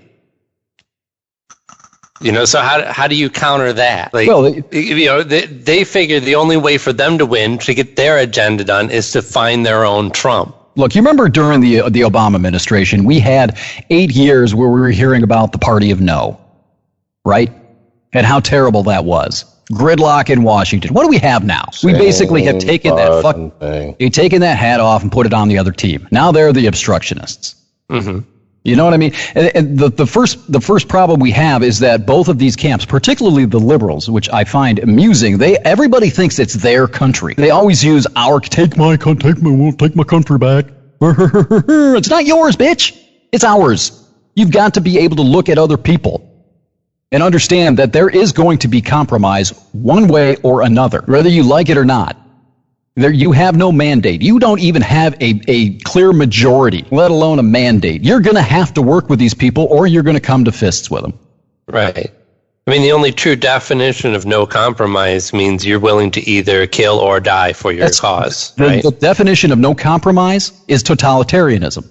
Right. No, where you will not allow anything that deviates from the ideological doctrine. That's totalitarianism. I challenge you to think about that word for a bit. Go a little deeper beyond strongman, and that's exactly what it means. Mm-hmm. My way or nothing. And if you look at how progress is made, I mean, in this country, it's very rarely in these great leaps, right? It's these little battles that are fought, and 2 steps forward, I think people, right? People understood that you fight this little battle, and it may not be perfect. You make that compromise, but that doesn't mean that you dust your hands off and say, "Well, we solved that issue." You go back to work to get more of what you are after, right? But there's also an element of that, too, where if you're not taking into account the other people who share your territory, share your land space, that don't necessarily want that, you have a choice to make. You can keep fighting, but eventually when you keep fighting, it comes to the point where you're going to have to impose your vision. You can compromise to a point. But if you don't take your eye off the ultimate prize and you're not willing to compromise that, if you're a totalitarian at heart who's engaging in the illusion of compromise, you're going to come to a point where you're going to have to impose that doctrine on someone else. Right. The problem is there is no compromise. Right. Period. It's not in our nature to compromise on that scale. We can compromise to keep a relationship together, to keep a friendship together, to keep going to work to earn a paycheck. But once you take the fact that you're going to lose something tangible, something you can touch, see, hear, feel, right there in front of you, away from people, all of a sudden, man, they become hard-headed hardliners. Mm-hmm. No, I'm not willing to compromise. So you know what? Yeah, I don't have the answer, but one of the things I've resisted for fucking most of my life is, you know what? Maybe we do need a totalitarian government. Because we're going to get one either way. Here's it would be so easy for me if my life, it would be, fuck that, strike that. It would be easy for all four of us if our lives were as good as the people who want to tear down the system, the patriarchy and all, and the sexist system. If our lives were as good as they think they are, we would be Trump supporters. We would be out there fucking making phone calls, handing flyers out to keep him in power. Why? Because our lives are so fucking good. The reality of the situation is that we all fucking claw our way through this fucking life, trying to keep our head above water. And the problem is we're playing a game, and a lot of us are playing by the rules that other people just ignore. Mm. I mean, one of the most profound things I had ever heard an economist say is, you know why poor people tend to stay poor? Because they think you have to pay your debts. Rich people know better. Mm. And I'm like, wait a minute, that's kind of an asinine statement. Really? Well, I'm going to start an LLC, and if that goes under, well, whatever. I'll just file bankruptcy, and they can sue that LLC. Then I'm going to start another one. And I'm going to start another one. One thing is my stepmother loves to tell everyone who will listen when she imparts wisdom is, you know how many times successes have failed? Well, if I fail and I go completely bankrupt, I'm fucked for 7 years personally if I go into personal bankruptcy. How do these fucking failures manage to keep failing but somehow fail up? Oh, that's right. They disregard the rules that we fucking self-impose upon ourselves to play the game by. I've had that conversation with people before, and you don't have to do that. I mean, there's this guy that I ran into online several years back who proudly would get every fucking credit card he could get. This is back when they were giving them out like, candy, before the crash, right? When anybody could get a credit card. I got a credit card. I didn't even have a fucking job. I'm not kidding. I did. And I did I probably shouldn't brag about this too loudly, but I did exactly what he did. He would take it and he would use it, get what he needed, and then just throw the thing in the trash and forget about it. What are they going to do? What the fuck are they going to do? They don't put you in jail for that shit. And if you don't have any income, right, and you're not using the one thing you have to keep in mind is that you cannot lay your life's foundation upon having credit. You take it when you can, use it to set yourself up, move yourself forward, and then prepare to do without it until you can get it again. And this guy built his whole life on that. He was living in like Taiwan or something like that and had taken every piece of debt that someone was willing to give him, thinking that they were going to make money on the interest, and he'd just blow it up and never pay it. Think about that. You can do it. You have to be creative in how you set yourself up, but you can do it. And I've always wondered why more people don't look at it that way, because you're right. That's exactly, I think Trump does the same thing. I think that's why he's filed bankruptcy 3 times, 5 times, something like that. Right. It's why the only place he could get money was from the Russians. Yeah, let's look at his business ventures. He's not a success. He's a success in branding himself. In the Trump brand he sells, that has value, but his businesses tend to fucking fail. Give him some credit. Maybe he understands the culture better than we do, because that's what matters is the brand. That's exactly it. I mean, it's like playing checkers with someone who's playing chess. Yeah. And you're just going, well, wait a minute. I'm not advocating anything. Right. I'm just saying I looked into this. I engaged in it a little bit. I'm not doing this anymore, by the way. But it does work. If you are not married to debt, and you're not married to your credit rating, you're not planning on mortgaging a house or buying a car or any of that other shit, you can do this. And then, you know what you do. You just let it sit for 7 years. If you don't pay anything on it, the clock never resets. You don't contact your debt collectors, your creditors. You don't talk to them at all. 7 years, it goes away. You start over. Oh, definitely. I have a friend who works in credit repair, and the first thing she'll tell you is, I'm familiar with the concept. Yeah, I have a friend who works in credit repair, reform, whatever the proper term is for it. And the first thing she says to anybody how do I get my credit back up? She goes, don't answer any mail, don't answer any phone calls. Yep. Nothing. The minute you contact them, it starts all over again. The minute you have any interaction with them at all. Yep. And it's not hard to do. I mean, you just don't answer a phone from a fucked up number. And you just take the mail they send you, throw it in the trash.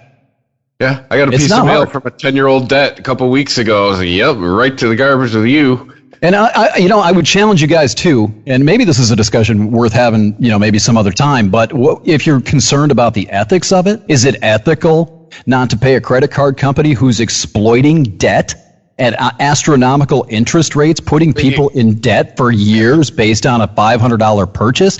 Is it ethical? I could probably make a pretty good argument that, yeah, fuck them.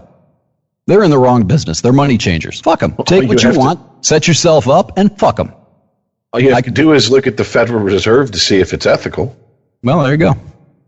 I mean, let's be honest here. Anyway, all I'm saying is you were making an argument about playing the system by the rules and not getting anywhere.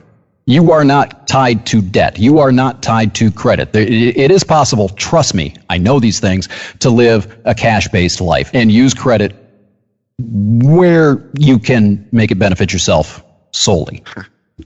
I did it for 35 years. Pretty much.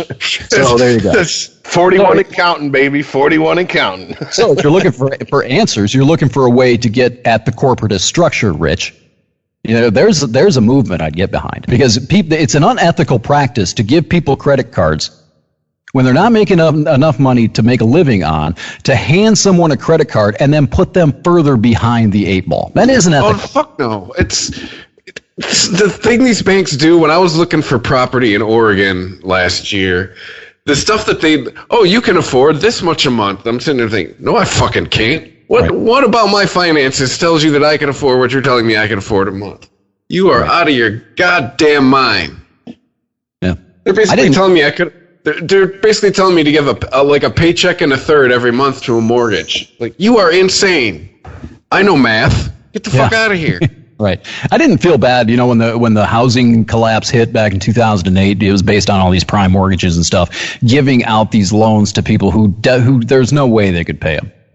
I didn't feel bad about any of that. I mean, I don't know. I'm not going to get into an economics conversation, but the ethics of this, of using the system that's trying to exploit you, exploiting a system that's trying to exploit you, I have no ethical qualms with that. Knock yourselves the fuck out. If it's going to make your life better, if it's going to help you to set yourself up to where you can exist outside of that, where you want to exist, doing what you want to do, making yourself happy, use the fuck out of it. Ride that fucking bike to the cliff and push it over. I don't see anything wrong with that, and some people wouldn't.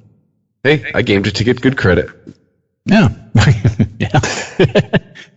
Yeah, and that's another thing you got to keep in mind. I mean, if you're younger, particularly 20s, 30s, whatever, and you just want to live for a while and you don't like the way things are going, that's fine. But also understand you may change your mind later, and you may have to clean that mess up. Yeah, so, that was fun. Yeah, so anyway. It's not that hard to get back, though. No, they want once you. Once you have a little money to throw around, they're like, "Oh, you got money now? Let's give you more credit." They want you back in the loop. Yeah, yeah. They don't like it when you. I mean, that's why somebody with no credit, it's worse than having bad credit because you're not playing the game, and that doesn't profit them.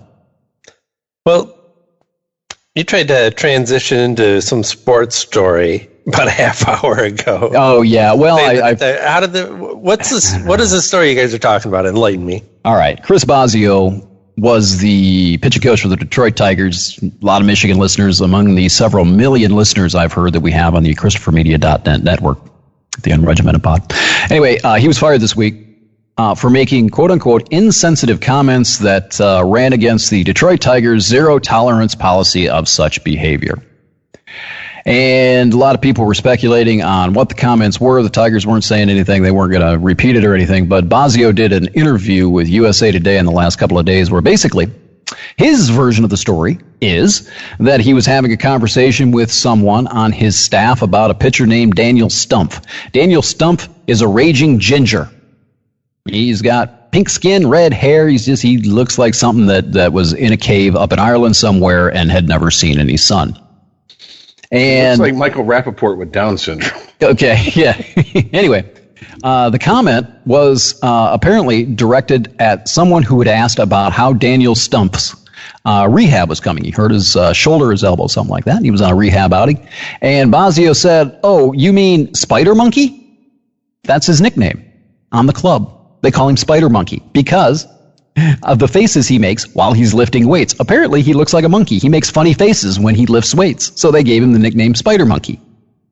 Anyway, one of the protected Negro species staff members overheard Monkey, reported it to the club, and I don't know how he sort of implied that he was traumatized by the word.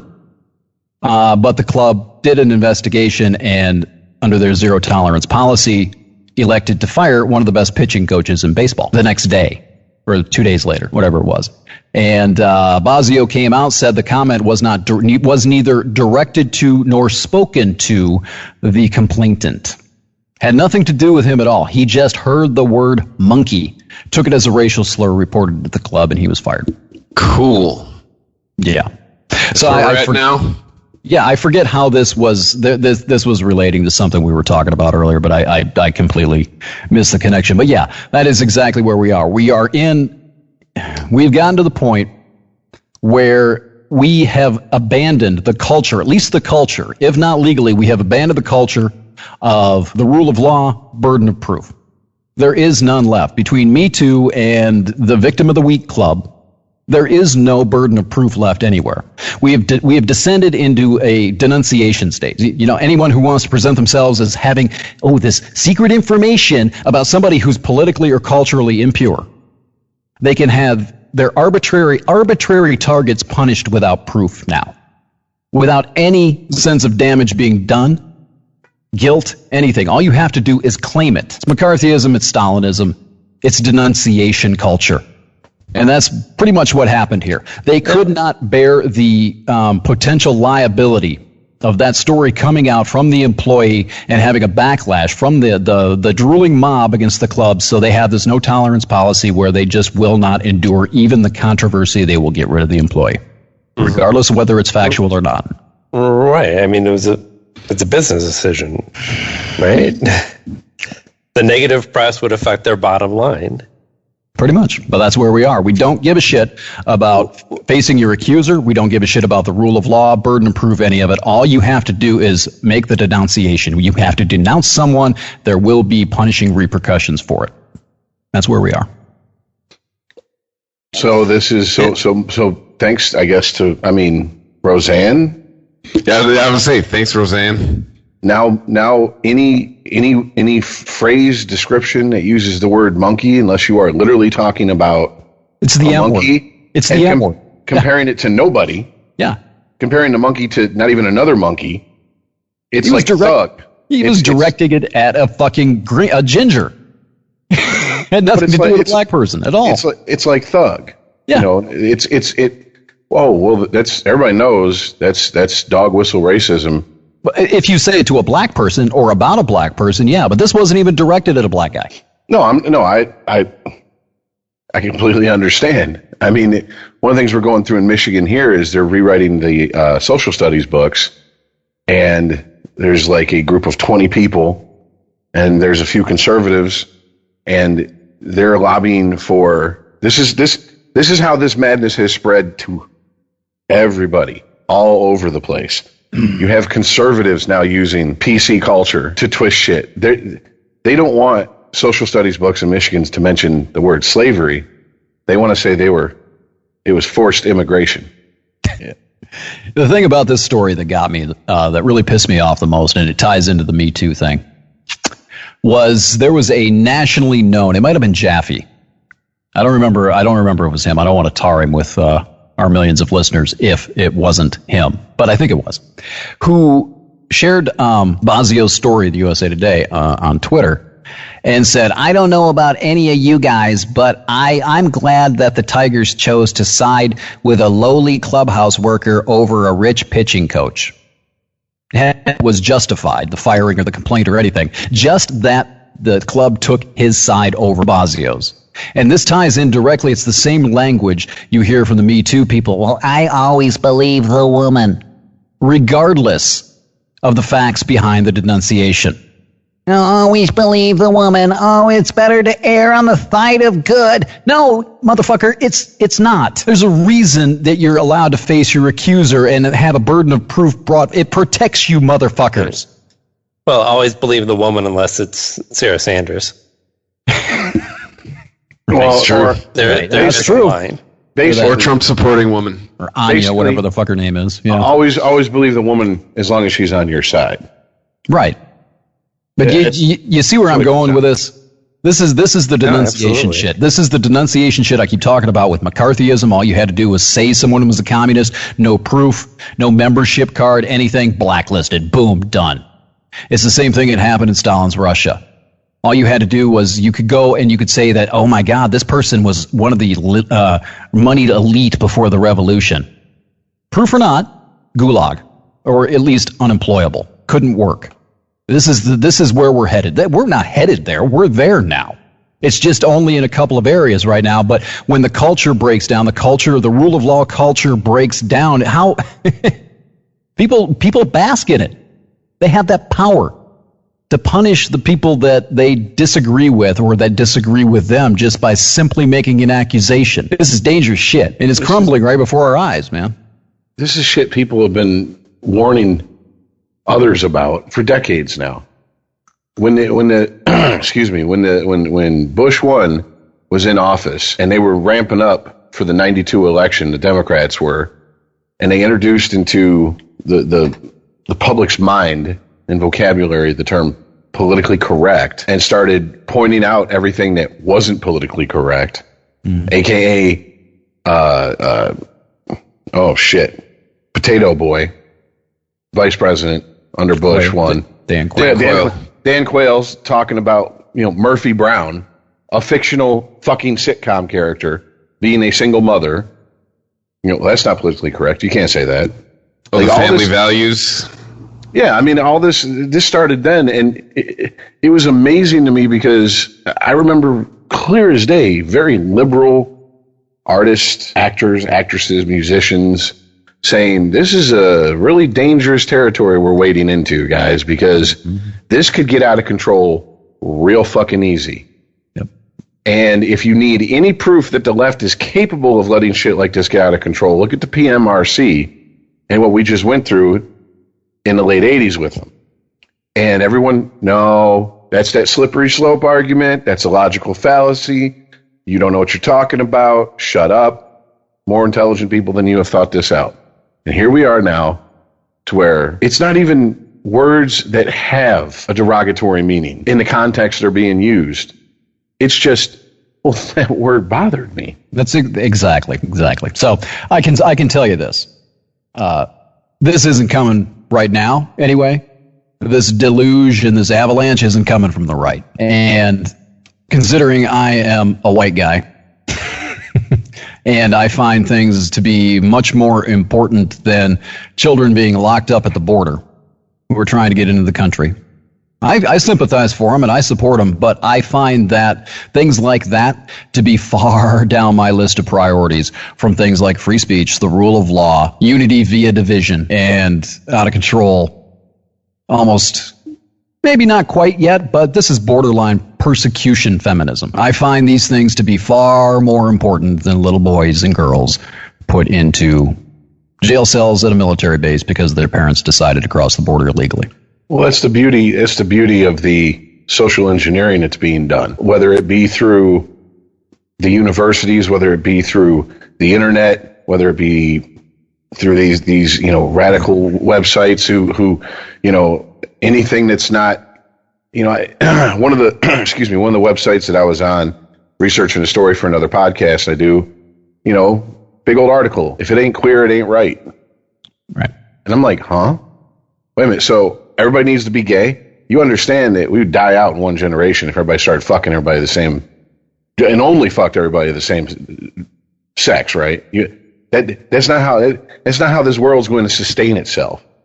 I mean, if at least if that was coming from a nihilist, like, you know what, humanity sucks, so everybody just start having gay sex and we'll be done with this fucking experiment called humanity in like one generation, I would at least go, that makes sense. But these are people like pushing an agenda that I'm like, wait, how, what? I don't understand that. Yeah. If it ain't queer, it ain't right. Huh? I don't understand. Go ahead. You read a Vice article and it says, having anal sex with your male friend, it doesn't make you gay. Okay, it might not make you gay, but it makes you bi. Yeah, you're pretty gay. Yeah, so that's not like the definition of gay. I guess only if you're anally penetrating a male. What if you like getting it up your girlfriend's butt? I guess then you're whatever. But I mean, it goes back to that article Christ. from what was it, The Root, that from last year that we talked about, how you know they attacked. They said straight black men are the new straight white men in today's society, and I was like, wow, really?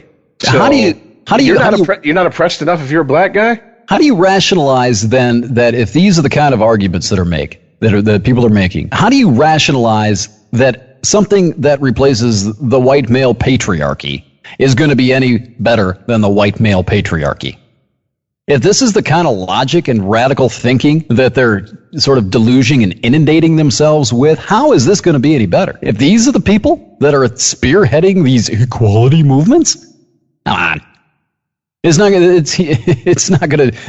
going to be the same kingdom with different looking kings.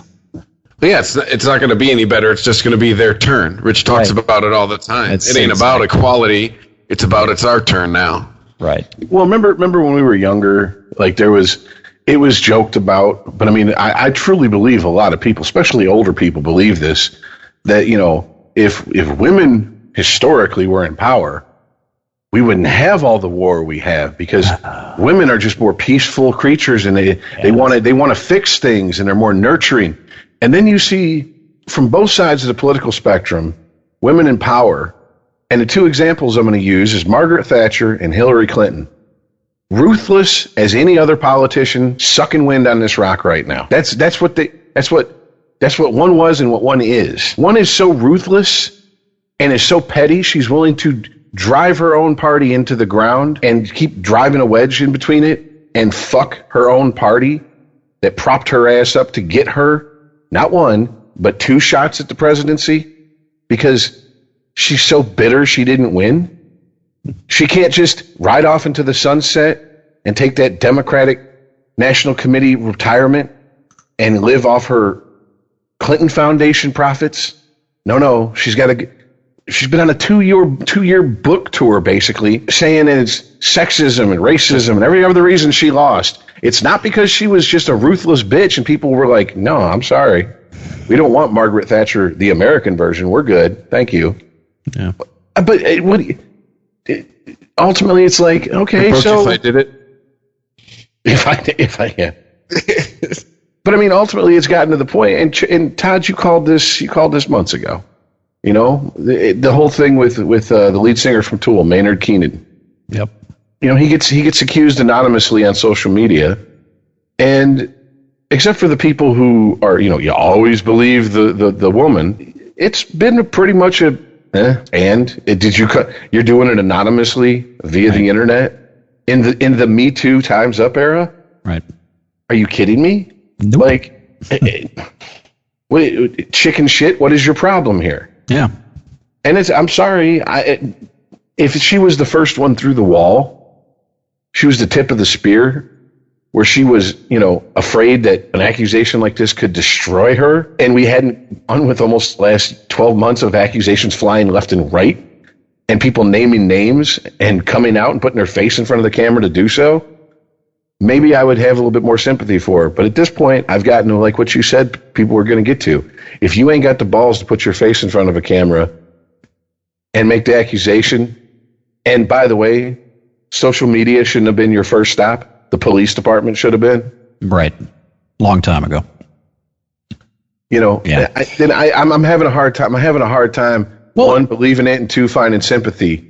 Yeah. You know, what's funny is that most people, I think at their core, on some level, understand themselves and they understand human nature. You know, the people will jump on a bandwagon, jump on the hashtag movement and sort of try to exploit it and ride the wave to something that will benefit them, right? Most people understand that people will do that, right?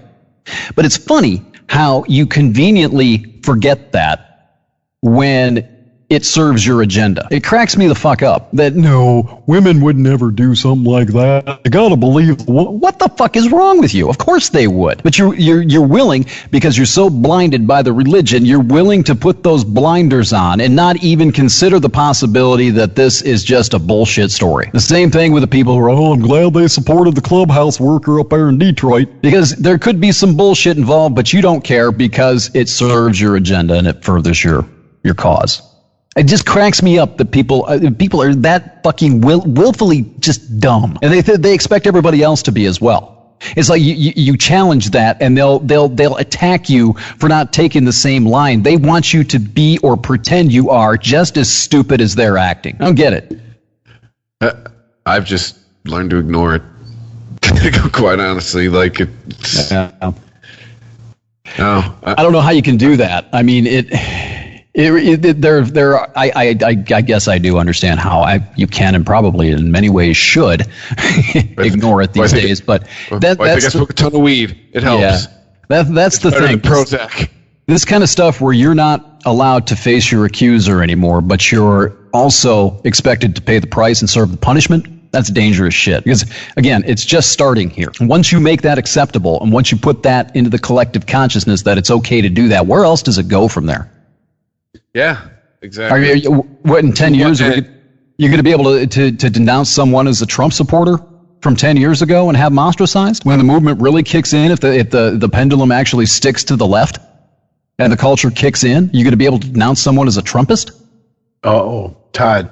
Somewhere right now, as we're talking, there's a group of people larger than we all would be comfortable with, and we would like to think they are, but they're larger than we want to give them credit for. Who are like, man, in 15 years we're going to be hunting down Trump supporters like we hunted down Nazis. Oh, I know. Yeah. And I mean, it's just that's the impasse we're at. No, and there are people, now let's be fair about this, there are people on the right, and I've seen it, they're going to be hunting down libtards in 10 years. Okay, let me ask Obama, we're going to find you. Let me ask this question though, okay? Because, I hear that and I'm like, okay. All right. I've seen it. Yeah. My question is, where was all this when Obama was in office? Where was this, oh, you voted for Obama? Well, get the fuck out of my restaurant. Well, Trump wasn't on the scene for one thing. That does play into it. Things have gotten a lot more heated and more extreme since he announced his candidacy. So for the vast majority of Obama's term, you just got the monkey pictures and stuff like that. And there were elements. I talked about it in the podcast back in 2014. There were militaristic elements, mostly like the sovereign movement. Things. I mean, it was there.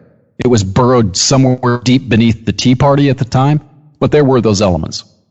Just they were extremist fringes where they were where they belonged, on the fringe. They were more mainstream than they had been in a long time, but yeah. So they were there. Yeah, but it's all bubbling to the surface now.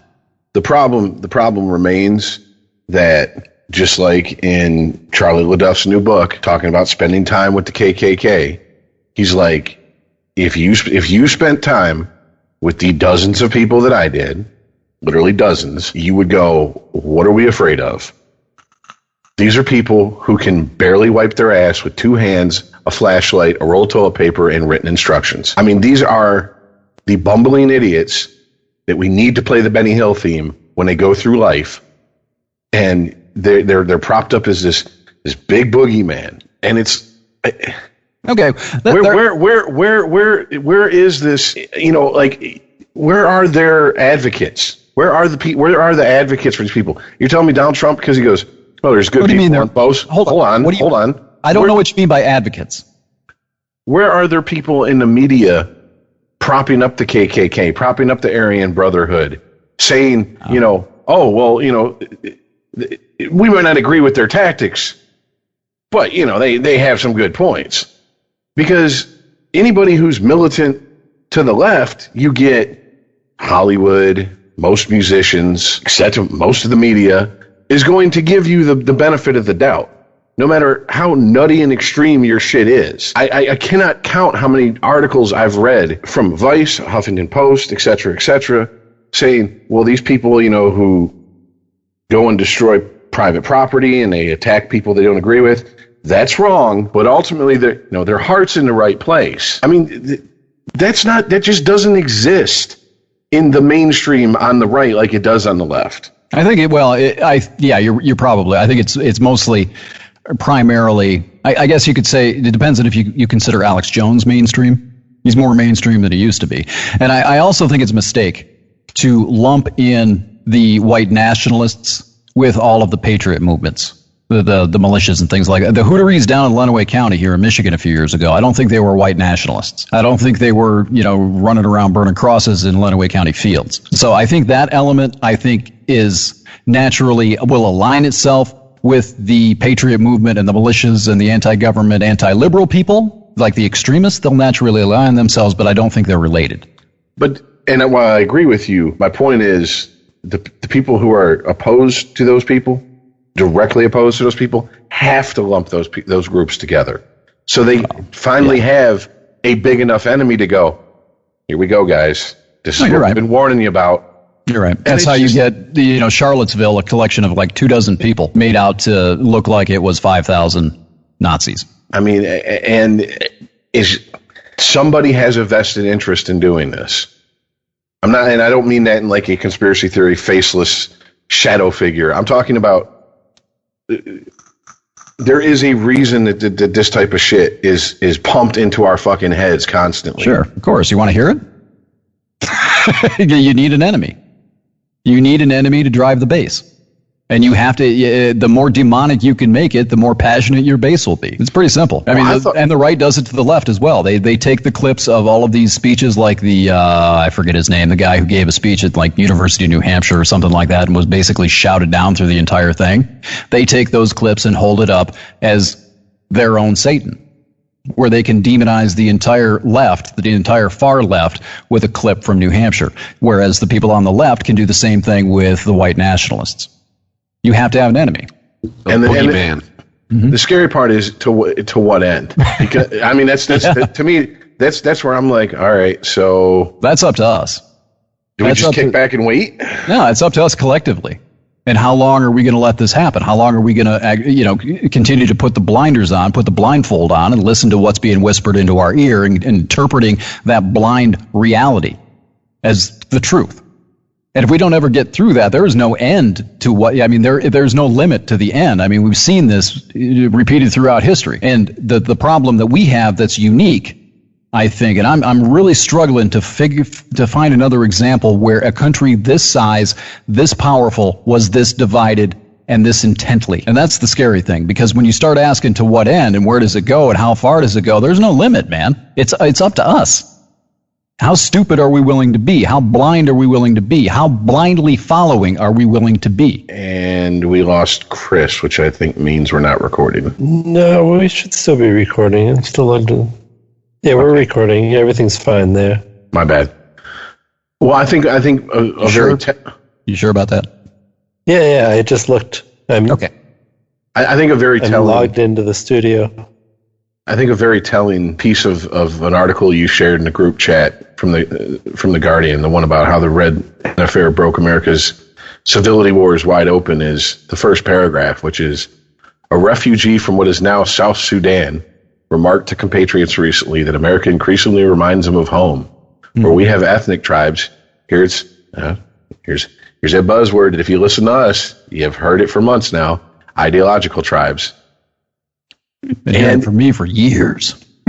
It's just maybe it takes an outsider to walk in and go, whoa, what the fuck? I mean, I really agree with him or disagree with him. I really do truly believe that was when Jordan Peterson was on Bill Maher and he said, what are you going to do to bring these Trump supporters back into the fold when Trump is done and over with? I really think he was trying to, as an outsider, as someone from Canada, not an American citizen, go, do you understand how fucked it is right now? Right. When we are worried just by virtue of sharing a border with you, that should tell you something. And you people are just running around with your hair on fire, acting like everything's just fucking hunky dory. And this is the everyday politics of America. And this isn't. This has gone so far beyond what I've ever thought I was going to see in this country with my own eyes, that I'm there with Chris, man. It's at a point I just have to go click and disconnect and go, I can't do it. I cannot physically do it anymore. Well, no, you should. That's whoa. Well, your air conditioning works. Holy shit! You came back in a lot louder. It's all like background noise. Yes. Be careful. Don't scream at me. There we go. How about now? That's okay. Wow. Still recording, right? Yes. Okay. Yeah. Anyway, you should. You were saying he should what? What should he do? He should disengage, or he should engage? Oh no. I guess because we have this news constantly at our fingertips, both on TV and in our Twitter feeds and on Facebook, it's almost cast as a sin to tune out. Yeah. But you should be aware of what's going on in your country. You shouldn't be obsessed with all the minutia of every little battle. Right. And stop.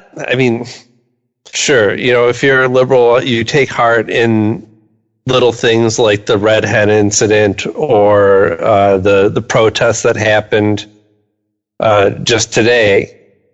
Quite a few people and even some representatives gathered together to protest the treatment of kids at the border. But, if you're having trouble with the Trump presidency, strap in because you're only a quarter of a way into it. If the recent Yahoo poll is any harbinger of what's to come in 2020, it was like 32% or 33% of people would like to see Joe Biden run it. Mm-hmm. And guess who was the runner-up at 18%? Just guess. Trump. Al Franken. No, run against Trump. Against. In Bernie. Against? Bernie was 16%. Hillary was 18%. If it wasn't Jesus Bernie, I knew Christ. it was Hillary. The Magivag 2020. And then it was Elizabeth Warren. Yeah. So, Same candidates. The same collection of failed candidates from the last time. Right. You've learned absolutely nothing. You've had 2 years to put together a plan. Let's do it over. It'll turn out better this time. We're going to do the same thing, expect a different outcome. One of the things that I get to listen to because I listen to NPR is I get to listen to an NPR. Let's just drop all pretense. They very much lean to the left. Let's just get that out there. Yeah, they have a talking head every once in a while from the right, but whatever. What? Get out of here. But they just sit down and mentally dig into a big old steak and potatoes dinner every time they talk about how Trump has fractured the Republican Party. And I just go, did you take a look at the Democratic Party in the last 2 years? Did you take a look at the Democratic Party in the last election, let alone right now? Who the fuck is... We are 2 years out. How about that? We are 2 years out from 2020. Who's the front runner? Biden? No. Hillary? Oh, please. Bernie? Oh, Trump would love to fucking get some shots in at Bernie. He would love that. He would whip out that socialism and communism card so quick. He'd terrify people even sitting on the fence, and he would motivate them. People who just go, I don't fuck politics. Oh man, fuck that. I ain't waiting in line for my toilet paper and my loaf of bread. I remember hearing them stories about Russia. We're not doing that just to come out and vote for them. I mean, that's the problem here. And the Democrats are doing what? Nothing. They're just spitting into a ceiling fan and just, hey, everything's great, wonderful. We got someone thrown out of a restaurant. We got Roseanne off the air. Worse, they're fighting amongst themselves. That's what I'm saying. Half of them are going, yeah, we tossed someone out of a restaurant, and the other half are going, that's shameful. Yeah, that's what I'm saying. They can't even get their shit together for a message for 4 months from now. In my opinion, it's fine, and there's nothing wrong with what happened in that restaurant. If you don't want to serve somebody for whatever reason, you don't have to. But that's not a political platform. No, that's not what you're going to win a presidential election on. Donald Trump is bad isn't a strategy. I think if you're a year and a half ago, if you're a politician, you should be saying, that's not us. That's not who we want to be. We don't want it. We don't want this. Exactly. This petty, right? Be better than that which you condemn. You're better. Show you're an alternative to that. You know what I was kind of waiting for was someone very high profile in the Democratic Party to come out and just say, look, I don't agree with necessarily throwing out someone who I disagree with politically from a business establishment, but that's their right to do so. And if that's how they choose, to run their business, they know the risks they're taking. They know that they might alienate X amount of their customer base. But ultimately, it's not a win, guys. But the gay cake, Rich. What about the gay cake? What about? And once again, if that's how they want to choose to run their business, that's fine. Just for someone I'm talking someone who, it doesn't have to be a rising star, just a high profile person to come out and just say something just with the thinnest veneer of common sense attached to it. Instead of, like you said, Aaron, turning inward and arguing about how civil should or shouldn't we be. And this is why I look at the Democratic Party and go, you guys are fucking losers. Right. And for the most part, you always have been. You have not elected a truly progressive candidate for president in my lifetime. By any stretch of the imagination, Clinton was not a progressive candidate. Look at his policy when it comes to the drug war. Look at his policy when it comes to immigration. I mean, you really want to look at Obama's record as far as just because they're drone strikes and we didn't see them doesn't mean we weren't over in other countries illegally killing people.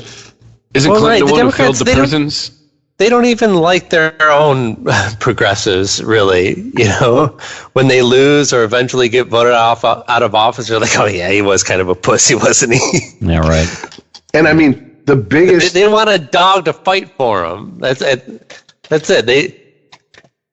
This is the most shocking thing to divide the Democratic Party, in my opinion. Or not shocking, excuse me. I'm not shocked anymore. This is the most asinine thing to divide the Democratic Party that I've seen recently, which is they want to drag Clinton out. The Democrats want to drag Clinton out by the hair on his head and put him on trial in the age of Me Too. And I'm going... They want to retroactively prosecute him for the Lewinsky thing? For everything. On what grounds? What are they saying? It was consensual. What's the crime that was committed? Are they buying Lewinsky's thing that she was young and impressionable? See, you guys are focusing on Lewinsky. You got to look at Paula Jones. I know what you're talking about. The other one, Paula Jones. Who's the woman, the black woman who said she had an affair with him, and they had a kid. The other woman who said that he raped her. All the accusations that got swept under the rug when he was governor. Juanita Broderick. Thank you. Swept under the rug when he was governor of Arkansas, et cetera, et cetera. They want to, for no good reason, pull him out and start this fight up, which is going to further divide their own fucking party. What good does it do? It's going to do, I mean, look, if the Republicans couldn't dig up enough evidence to make this shit seriously stick to them, there's no way any of that's happening now. I mean, it could affect Clinton's bottom line and, maybe loses some speaking engagements. Well, what if Hillary runs? That's the first gentleman, right? They're gonna shed votes that way. Well, I can tell you this: anytime, good God, Bill Clinton, anytime when Hillary would speak about Trump's treatment of women, and anyone brought up Bill Clinton's treatment of women, every Hillary supporter I knew said, Bill Clinton's not running for president. That's not going to work in the hashtag Me Too, hashtag Time's Up era, folks. Nope. You can't just sweep that under the rug like you did. Well, even worse, he was president. Like, he already was. Like, how does that argument supposed to hold any water? But see, that's what I'm saying. These are because it's being litigated today, so they were saying that what he did 20 years ago doesn't matter about Hillary's candidacy today. The point is, these are people who do not give a shit, who claim to want to move the country forward, to claim to want to get people like Trump and his ilk out of positions of power in this country, yet are willing to sabotage the only viable party to oppose him, to prove points that don't fucking matter in the long run 26 years later. Well, you know what it boils down to, though? And the only thing that really makes sense, I guess, even in a semblance of logically, is that personal identity, the identity culture, the identity politics aspect of this trumps the actual politics. Because what they're doing is this is a way for them to attack the patriarchy. You see what I mean? And they're willing to sort of chip away at the political plan, tactics, in order to further their own identity politics. Does that make sense? Yeah, but what you just said makes me think a couple things. It makes me think that either one, they don't care about having someone from the more progressive political party in office, or two, they don't want to win. They want to constantly be on the losing side because it gives them the victimhood platform. I don't know. I don't think it's a conscious decision. Yeah, I think they do too, but I think it's more to them about, I don't think they put that much thought into it. I think it's just a reaction. But I think they're more concerned about struggling for power as a gender, as a sex. I'm not going to use the word gender, but as a sex, and tearing down anything with a penis to prop themselves up. I think that is far and away, maybe subconsciously, but I think that has far more of an impact on their behavior, their voting habits, who they're going to support than the progressive utopian platform, which makes me even more terrified of that feminist utopia. Then the reality of their actions are they're doing more harm to their own cause than good, and they either don't care or aren't self-aware enough to understand it.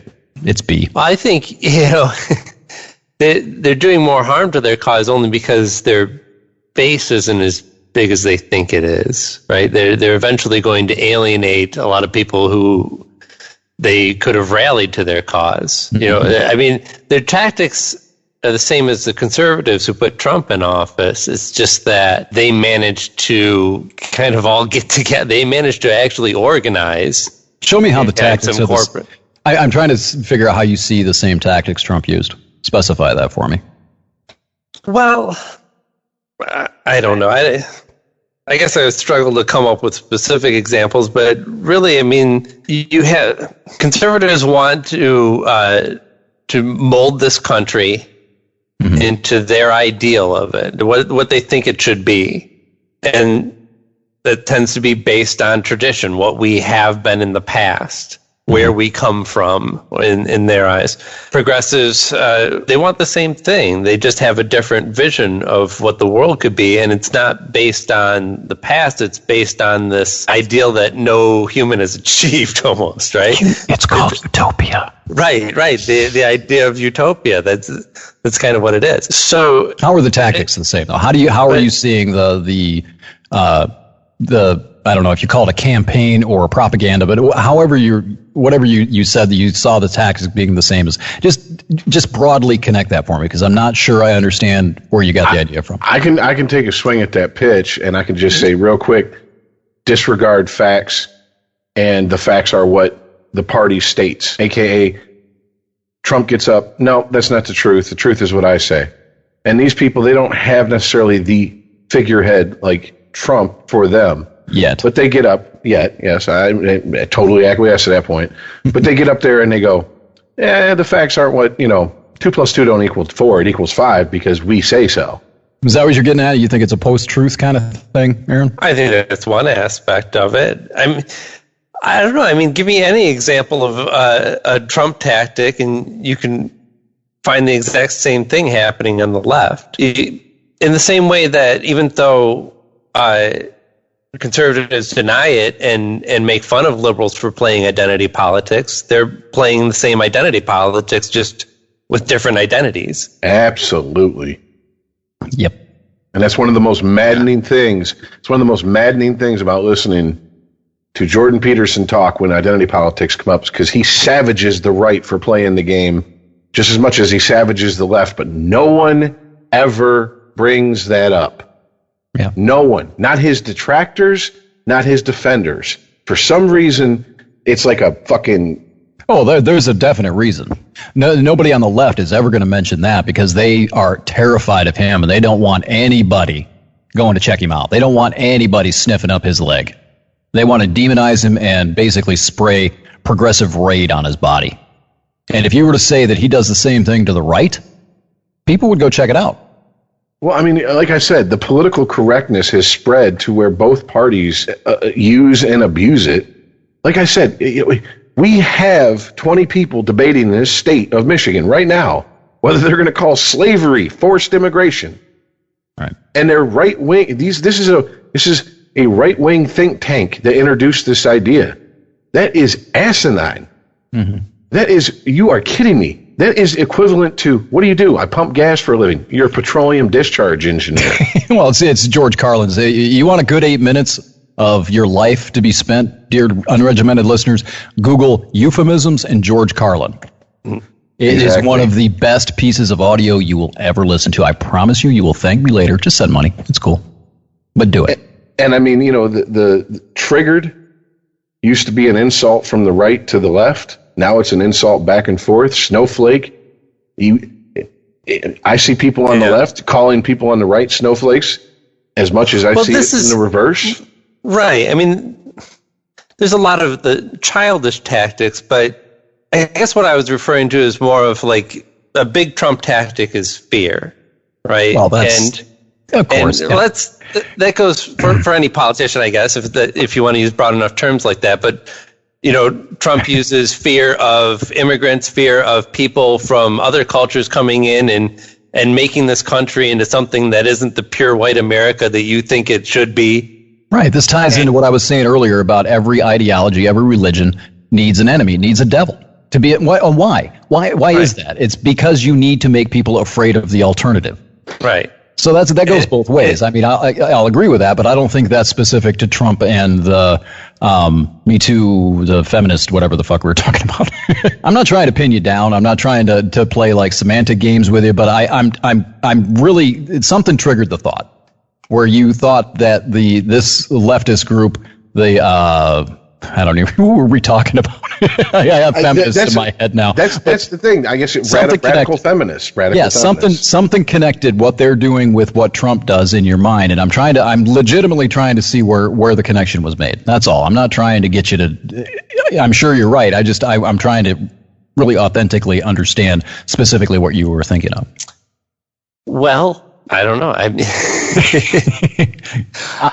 DM me on that if you want to. That's fine. We don't have to spend too much time on this, but I will say one of the things I think is very funny, amusing, funny in that I've read recently is it's Pride Month, and there's been gay pride parades and marches and stuff, all over the country, and apparently there was a rift in one of the pride marches in one of the major cities, to where part of the participants didn't want police, even if the police were part of the LGBT community. They didn't want them involved in Pride because Pride was started by a gay black woman, and police have subjugated gays and black women. Yeah. And so hold on. Here's the language that was used that made me fall in love with this story for just how asinine it was. These are people who walk around constantly talking about they want to tear down tradition. Mm-hmm. Everything's a social construct. Why do we honor these traditions? They're outdated. Yet these very people who say those words in the next next paragraph, when they brought the fact that gay police were in the Pride Parade, said that the Pride Parade is traditionally anti-police. Traditional. Yeah, nice. And we need to keep that tradition going. Do you remember, it was last week, I think, and the week before, I mentioned when you're talking about tradition and how we typically have done things and established institutions, things like that.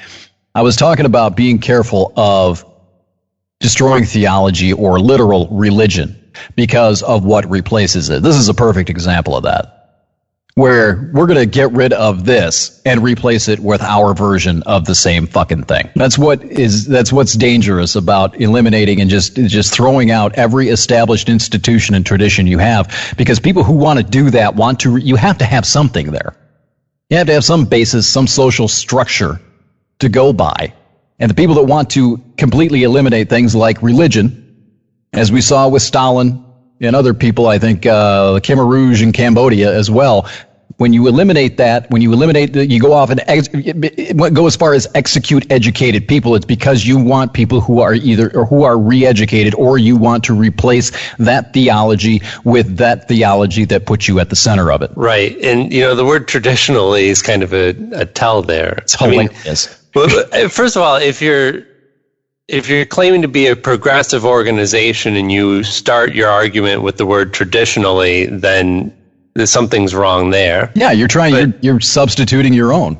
Right. You're saying that that this is the new system that you should trust in. Totalitarianism. Mm-hmm. Don't trust. It's not about. I guess in their mind, there's nothing wrong with tradition as long as it's the new tradition that we say what it is, right? And not the old tradition. Yeah, it really is. It's totalitarianism. I mean, it's a new way to look at that word, but that's exactly what it boils down to. Mm-hmm. Our way or no way. Yours is unsuitable. We'll replace it with ours. Well, just more proof of my theory that we have a generation coming up that just irony is lost on them. They're not aware of it at all. No idea. Why would they be? There's nobody pointing it out in their bubble, and they're not having conversations with anybody else but themselves. Well, that's. I really hate to bring this up, but I clearly remember it. I clearly remember bristling at this. They were pumping this into our heads post 9/11. Did the age of irony die Tuesday morning, September 11th, 2001? Is there no place for irony in this world anymore? And I'm like, what the fuck? Really? What context was that? I don't remember that. What context? Like comedy? Comedy, entertainment, television, art, novels, movies. Yeah, okay. The whole shebang. Mm-hmm. And I'm just like, if that was the case, why didn't it die in 93 with the World Trade Center bombing? Or Kennedy. Yeah. Or the Civil War. I mean, what if something horrific happens and all of a sudden we lose a major part of the human experience, then we should just be robots at this point. I mean, how much horrible shit's happened in the history of humans? Yeah. I've said this. Oh, sorry. Go ahead. I don't. To say irony's lost on them. I mean, Chris, to an extent, I agree with you, but I also, and I used to pound that drum really hard. I don't think it's lost on them. I think they just very self-awarely pick and choose what they're going to pay attention to, and everything else they dismiss. Yeah. Because they have no use for it. I mean, that's one of the things I keep hearing the more I read younger and younger writers with articles or opinion pieces, is everything old needs to be replaced. And we know what needs to be replaced with. And the arrogance of it makes me laugh. The genuine sentiment behind it kind of scares the shit out of me. Well, again, there's history for that, and that's the impetus behind the engine behind Stalinism and the Bolsheviks, tearing down the evil system and replacing it with our carefully crafted philosophy of society, utopia. See, this is the thing that I really liked about Jordan Peterson in the book that I read, the I don't know, 12 Steps or whatever the fuck it was called. that he really carefully outlined and articulated why tradition is important. It's not just the idea of a social system. It's collected wisdom. We figured out how to live over several thousand years, and this is what we came up with. This was people who lived before us, who had more experience, more life experience, collectively learned. You know, you laugh, you know, you can scoff and you can dismiss the Bible however you want to. That's what that text is 2,000 years ago and moving forward. Well, right. I mean, look at how powerful that is, though. I mean, not only look, stories are how we pass on our traditions and how we pass on our experiences. And the Bible has like the ultimate stories in them that we are still picking apart. Yeah, they're parables. To make new stories out of. Yeah, and that's. I mean, for thousands of years. Again, I was talking about like we were wandering. You know, we got into that really cool. That was an awesome conversation we had last week. By the way, go back and listen to last week's episode, kids. It was awesome. But we were talking about biologically how we're only for 5% of our existence essentially have been socialized, domesticated, right? Before that, we were wandering. Well, the same thing ties into storytelling. That's how we naturally, biologically learn to convey wisdom from one generation to another. Stories. And we've established that into traditions. Now, some of them are outdated, sure, but the whole these people want you, just as the communists did after the revolution in Russia, they want you to dismiss everything you know, everything we have collected collectively, and replace it with what they've put down on paper. And it fails miserably every fucking time. Misery, pain, depression, bloodshed, all of it, man. It comes with that because it does not take into account, it eliminates everything we've already learned and does not take into account human nature because there's never been a control study of human nature within the new structure. I think this is just my personal thoughts on this. When I was growing up, I would read Huck Finn. I would watch old movies, whether it be Gone with the Wind, whatever. Especially in the South, they used to show was it Amos and Andy show on TV still in the early 80s. And I would watch it and I'd be like, wow, this shit's pretty racist. Right. But I also understood it's of its time. Right. I can't hop in a time machine, go back and drag these people from 50, 60, 70, 80 years ago to the modern day and hold them and put them on trial for it. And I understood the context of these stories being told in the time they were told. And I was able to realize as a child that we have evolved. We still have our problems, but we have evolved and progressed beyond that for the most part. And I think it's a failure on our generation, Generation X, and I think it's a failure on the tail end of the baby boomers, who our two generations are responsible for the raising of millennials. I think it falls on our shoulders that we haven't got that across to these people. These people just think, oh, that's racist. That's from back then. So that means scrub it. Just get it out of here. Yep. And it's like, whoa. We failed. And part of the problem is we want to tell them they're wrong. Yeah. But we don't give them an example of why they're wrong. Right. And we're talking millennials are now into their late 30s, the oldest of them. These people are set in their ways at this point. Right. Think how hard it is to change a habit you've developed in a span of 5-10 years. Now times that by a lifetime. So to them. That's why it's hugely important to get them young. And I mean, it's right. Well, it's not, they're not always wrong, right? I mean, that's how we get change in any society, right? It's that that generation comes along and goes, these traditions are ridiculous and we need to get rid of some of these. No, they're not right? Always wrong. You're absolutely right. But what's wrong is to scrub it and pretend that it doesn't exist and to pretend that it should just be put away in a closet. I mean, Stalin did that as well. He took people's photographs. He had photographs doctored after they fell out of his graces to pretend that they didn't exist because he didn't want that past, that part of the historical record on record. Yes. And that's kind of what they're doing. The old racist cartoons, the Bugs Bunny cartoons, where you had somebody in blackface doing a little dance. You can't get those on YouTube now. Right. So when you throw everything away, then you end up making mistakes that previous generations have made before. Right. There's no context. Right? All those mistakes that were in all those tragedies that we enjoy to this day, all those stories are just being dismissed out of hand. Right. So that these future generations can make the same mistakes over and over again. Aaron, what was the point of all these parables that we passed down? Oh, that was kind of how I felt with what was it last year? What was the hot shit? Taking down all the statues. I was just thinking about that. Yeah, it's like, so did it change history? No. No, it didn't. But the statue should go. It doesn't change anything.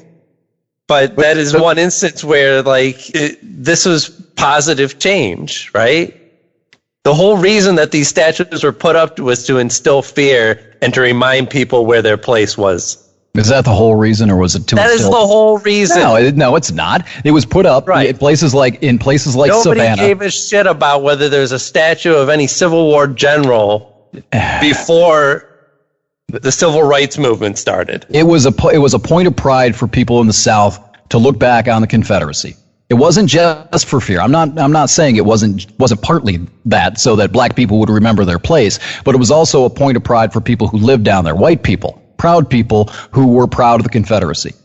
Okay, but hold on one second. It wasn't just a policy that instills fear in black people. Because Aaron, it's kind of one and the same. I'm just saying it wasn't the only thing. I'm not saying you were wrong, but there was another component. It all leads back to the same thing. Aaron, you made a statement / kind of asked a rhetorical question.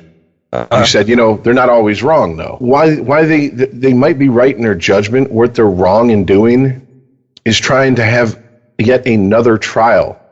We've already put these things on trial. Oh, yeah. We've already convicted them, and they're serving their time. They are now finding out about these things, and they go, I didn't know about this before right now. I'm outraged. Drag him out of his cell, bring him in here, and let's try him again. That's not how it works. I need my satisfaction for this crime that's already been adjudicated. We understand Huck Finn and Tom Sawyer. Nigger Jim is not how you refer to a character in a book these days. We have already taken care of that for you. The problem is when you want to reject everything that came before you so much that you say, no, that's not good enough because we didn't get to reject it, then you're wrong. Mm-hmm. Then you're wrong. Well, right, but there's a difference between, if you're just looking at it as like a book or a movie and a statue, they're all pieces of art, right? There's a very, very big difference when you take that statue and erect it in a public square. That sends a certain message.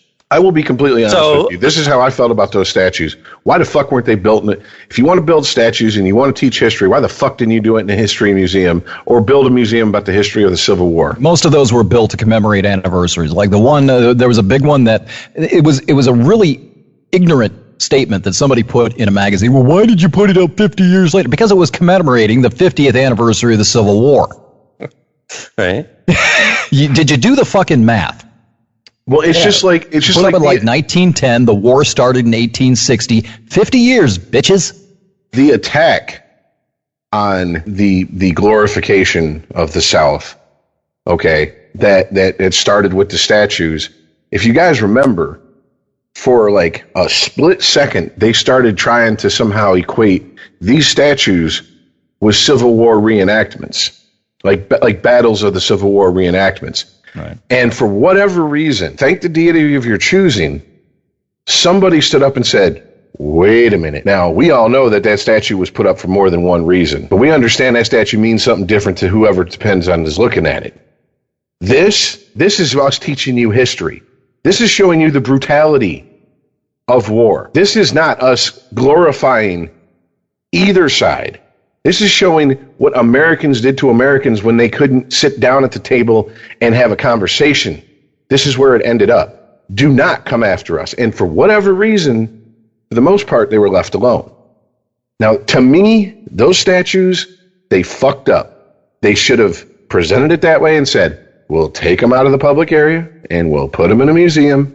Mm-hmm. And if you want to go learn about them and you want to study it, you can go there and do it. We have a Holocaust museum here in Michigan. It's not glorifying the Holocaust. I would agree with that. No, I would too. But I think you're losing sight of what that says to people down in the South who live there, I'm not disagreeing. I do agree with you, but I'm playing devil's advocate here. What does that say to people who live there who are legitimately proud, and there are a lot of them, of the Confederate history? Did I say the same thing? If you're proud of a war that you didn't fight in, that you had nothing to do with, that you weren't even breathing when it happened, then you need to really get a life. So none of us should be proud of the Revolutionary War. What did we do? Did you get a text conscripting you into the army to go fight the war? No, I have a certain amount of pride that we, took control of our own destiny and shook off an imperial power. I kind of like that. Doesn't mean I had to fight in it to be proud of it. But according to that, I know I'm nitpicking here. I hear you. It's the same thing when people go, "Well, if it wasn't for us, you fucking Frenchies would be speaking German." Really, the French? I'm going through my messages from last night. Nothing from the French asking for muscle. What did we do? We didn't do shit. Those people did shit. Now, if you want to celebrate them, the people who put their lives on the line, which was what we really should do, we should stop looking at it as America did this. No, that generation of people did that.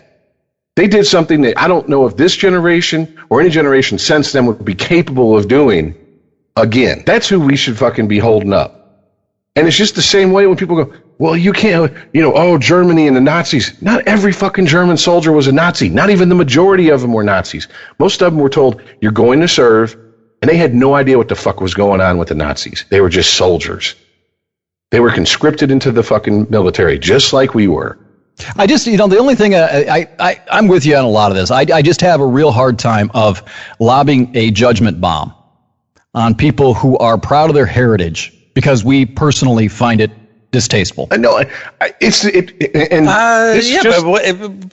that heritage is tied in with, well, that was when black people knew their place. So let's use some Appalachians. Let's use the Appalachians as an example then. These guys are dirt poor. They've never done anything, and they're all moonshiners. They're proud of their pappy and mammy. They've never done anything either, right? They've never done anything that we find personally tasteful. Hey, moonshine's tasty. Fuck you. You get my point, though, right? I understand, yes. Yeah, I mean, that's important for people, for a lot of people, not everybody, but heritage and pride in where you came from is important. It's the same thing when I run into a black person who's like, well, your people did this to my people and brought us here on sailboats, and we died and had to sit in our own shit and filth, and most of us died on the trip over. We were in chains and slaves. I'm like, my people? How far back are we going to go?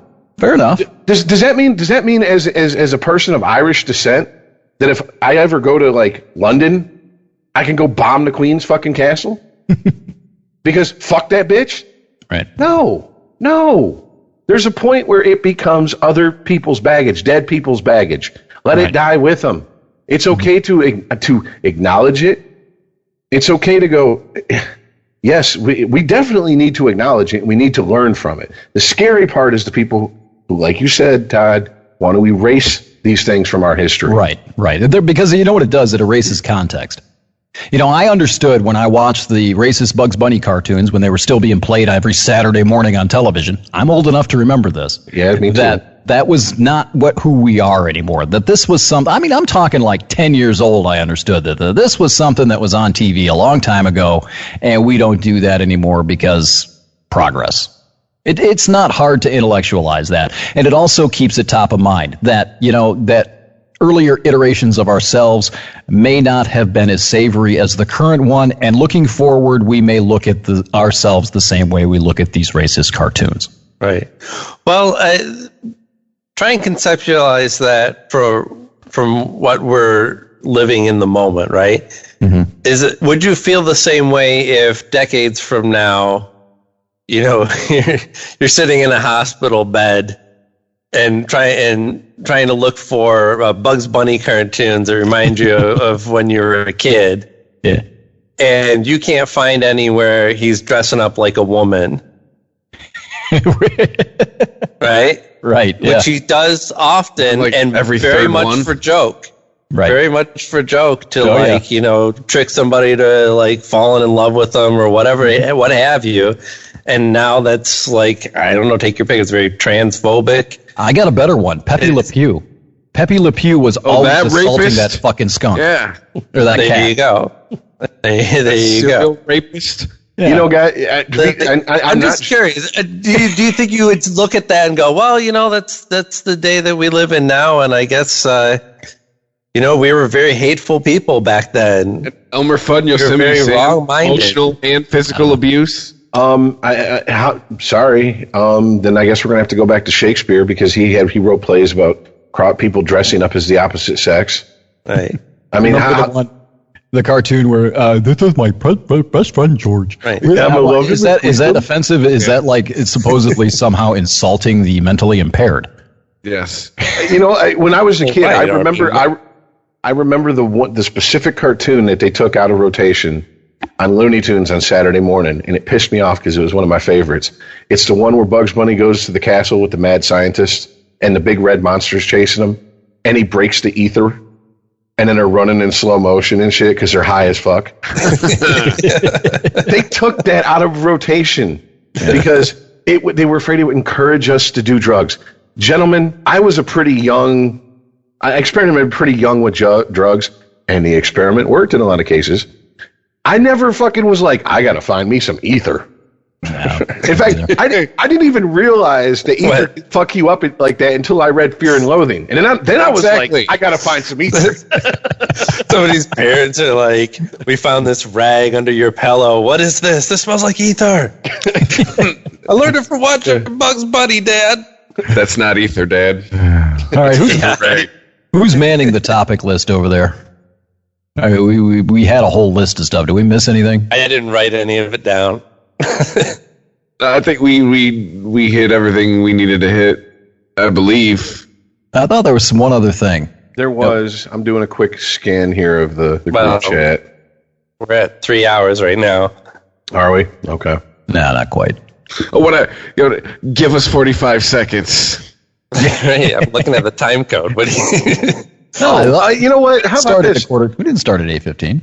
How about this? Chris started the recording right when he did the intro, and it's at 3 hours. Well, wow. How about this real quick? Because this is something gaslighting you, Aaron.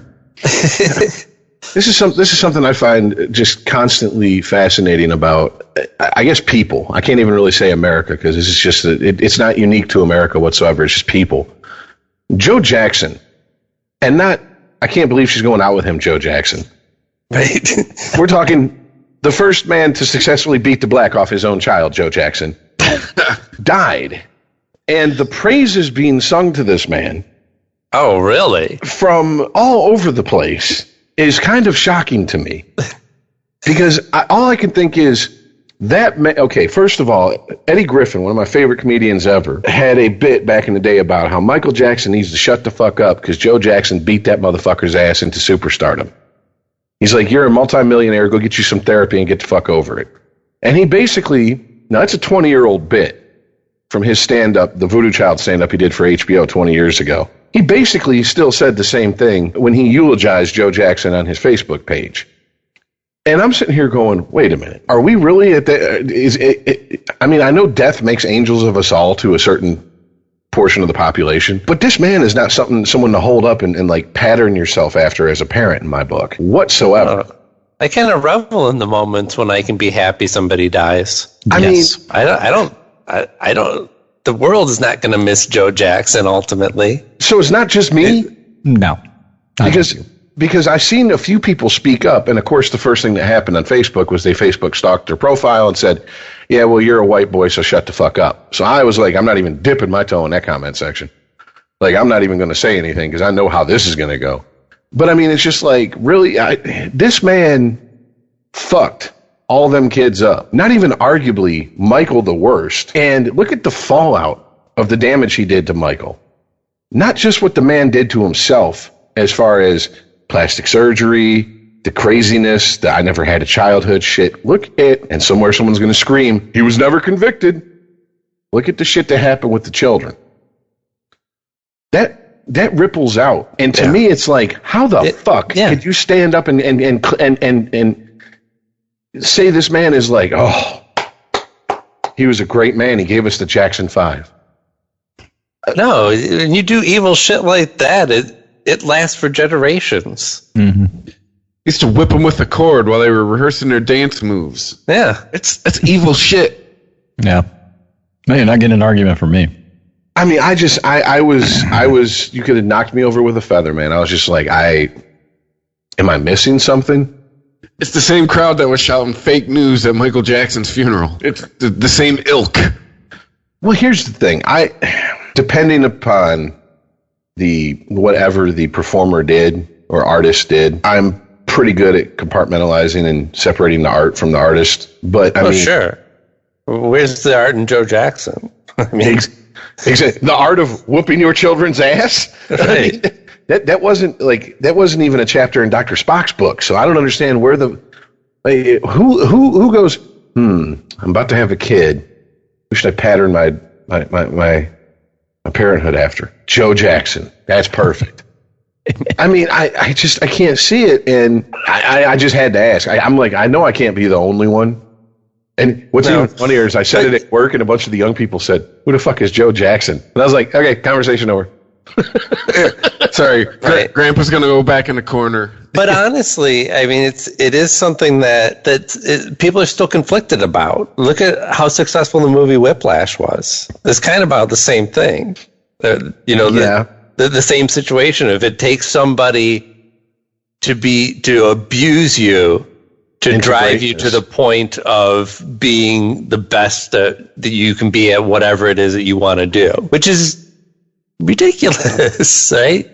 I mean, I enjoyed the movie, and I understood it as like something that I'm sure that this happens in circumstances, but I kind of took it as more metaphorically, like, because it is true that pushing up against adversity like that can make somebody stronger, but it doesn't have to be some mentor that abuses you, or even your own father in this case. Well, I mean, there's also this. Michael could have got polio as a kid and survive that. Well, maybe he wouldn't be as good of a dancer, but he would still be a great entertainer, right? He would have overcome that, and he would have found his way through it with music or what have you. I mean, he was going to be something anyway, right? You just don't beat that kind of talent into somebody. Well, I guess it's just because I'm one of the things I've always found myself at odds with is this idea that you have to pay your dues when it comes to art somehow. Oh, like, right. You have to be beaten down and held down and prove that you want to be here. Like Danielson, wax my car, prove to me you want to be here. Like, it's like we like luck, and we all want to be lucky, but really when we see successful people, we want to know that either that they strived, they had moments of failure, that they had to overcome something. I mean, it's just a better story. Well, most artists have that too. I mean, there's a compulsion that is, I think, I'm not going to be able to quantify this, but there's an element to every performer that has the urge to perform. They have the urge to get in front of people and to do their thing and to be acknowledged for it. Right. I mean, that's the primary thing that gets you to do something creative and share it is the need for recognition, right? So most people, I mean, this is a big thing in the comedy community. You talk to people, the comics that I've talked to anyway, there's always something in their childhood that was fucked up, that was messed up, some sort of struggle that made them feel sort of inferior, I guess, or needy in the sense that they had to get adoration from a crowd.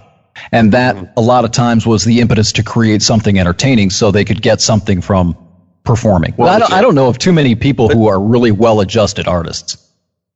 Yeah. Well, on Terry Gross's show on Fresh Air, she's interviewed many different types of people.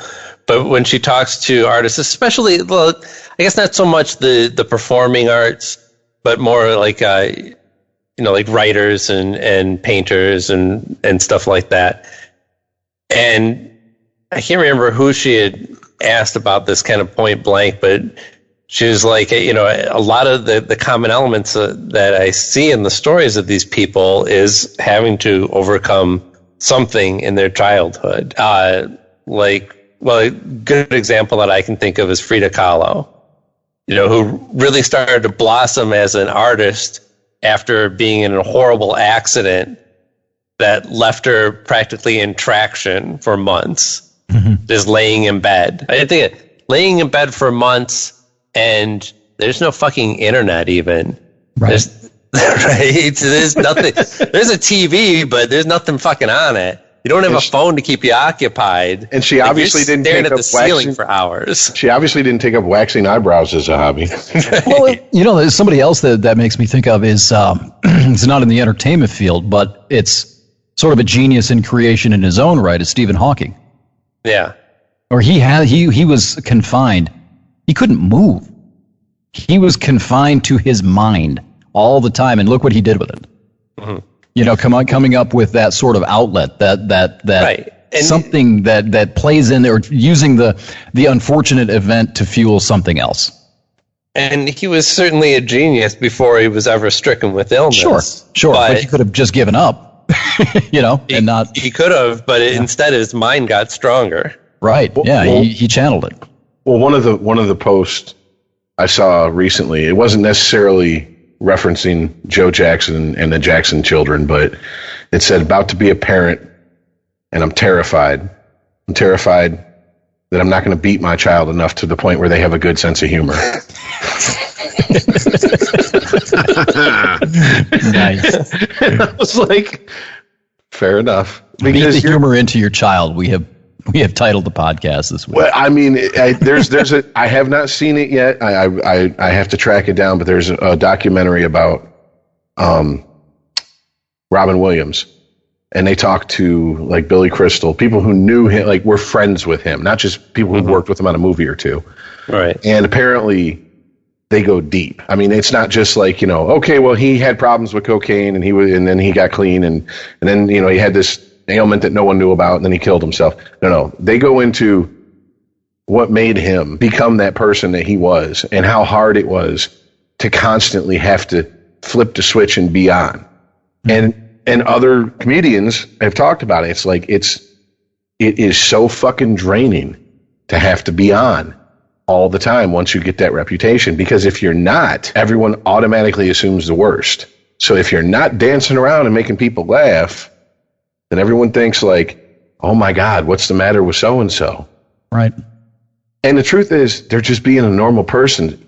I don't give a fuck Jimi Hendrix didn't wake up every single day and like go, I need a guitar right now, even before I pissed this morning wood away. It just didn't. That is what we want to think of our artist as doing, but that's not the reality of it. And it's just, a lot of great art is born from horrible childhoods because you do want acceptance, and a lot of the funniest people I've ever met, it's a self-defense mechanism. Right. For whatever reason, they were singled out. They were, short, goofy looking, big ears, whatever the fuck.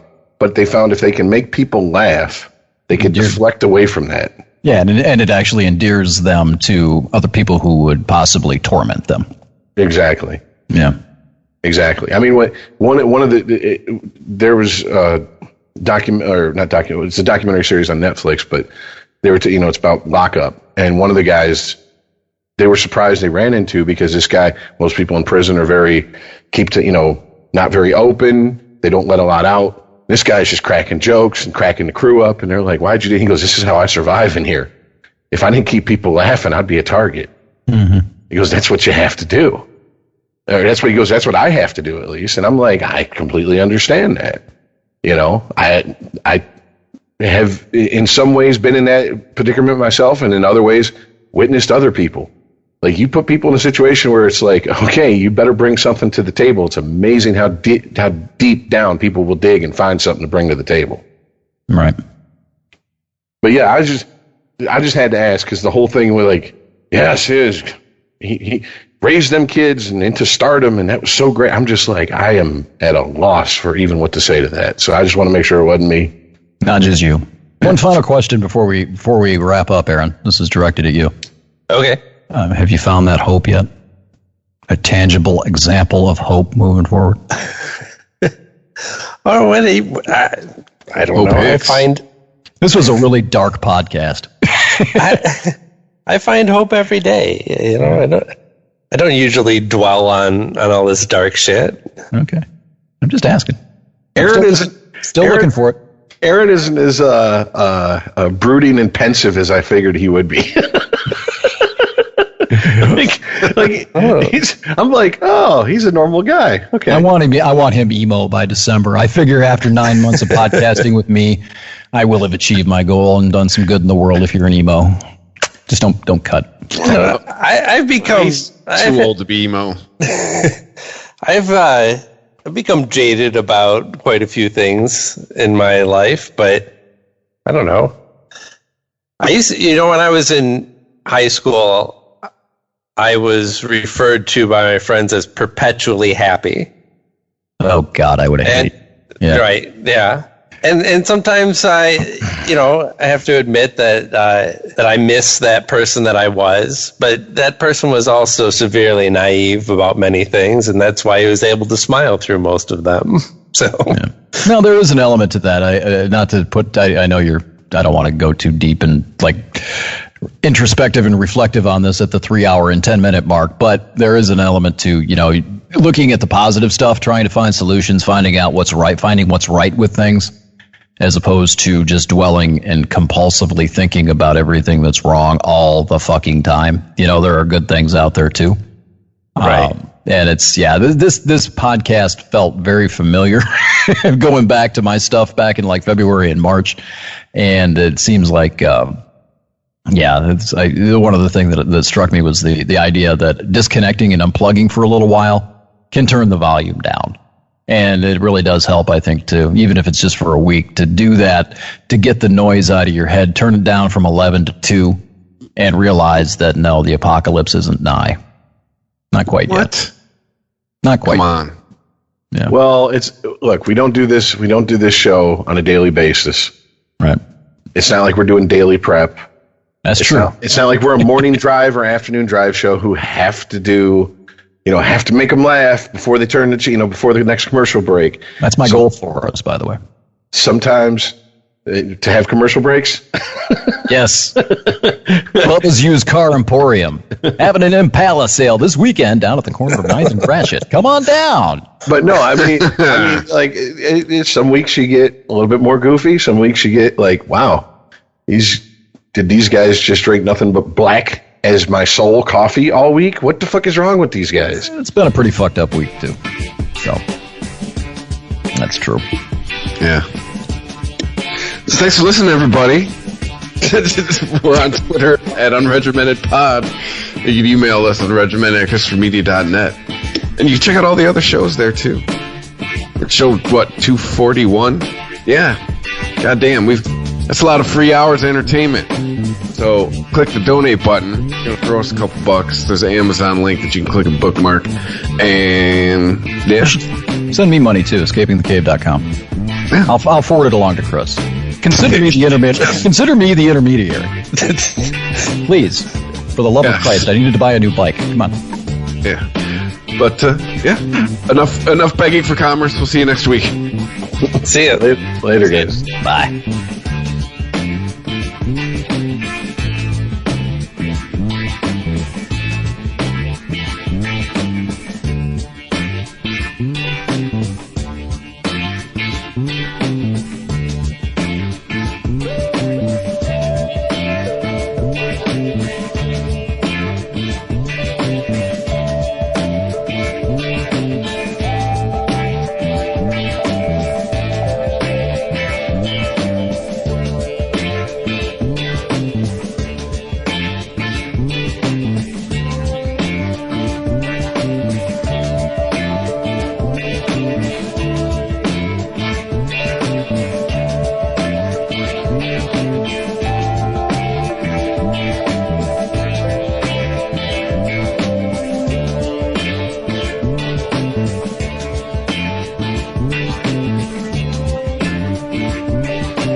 If you like this show, please tell a friend. Please follow us on Twitter and like and share us on Facebook by searching for Christopher Media. You can subscribe to all ChristopherMedia.net shows for free on ChristopherMedia.net. Please make sure to rate and comment on all your favorite Christopher Media shows. Thank you in advance for supporting Christopher Media by clicking on the PayPal button and by clicking through to all the sponsors who support ChristopherMedia.net. Thank you for visiting ChristopherMedia.net, and thank you for listening. Thank you for visiting ChristopherMedia.net. Discovery Plus is the greatest collection of real-life entertainment on the planet. 55,000 episodes from networks like TLC, HGTV, and tons more. Woohoo! Discovery Plus. Stream now. Stream what you love. Imagine the greatest collection of real-life entertainment on the planet, all in one place. Go ahead. Dare to stream with Discovery Plus. 55,000 episodes from networks like TLC, HGTV, Food Network, and more. If you can dream it, you can stream it. See what I did there? Discovery Plus. Stream now. Stream what you love.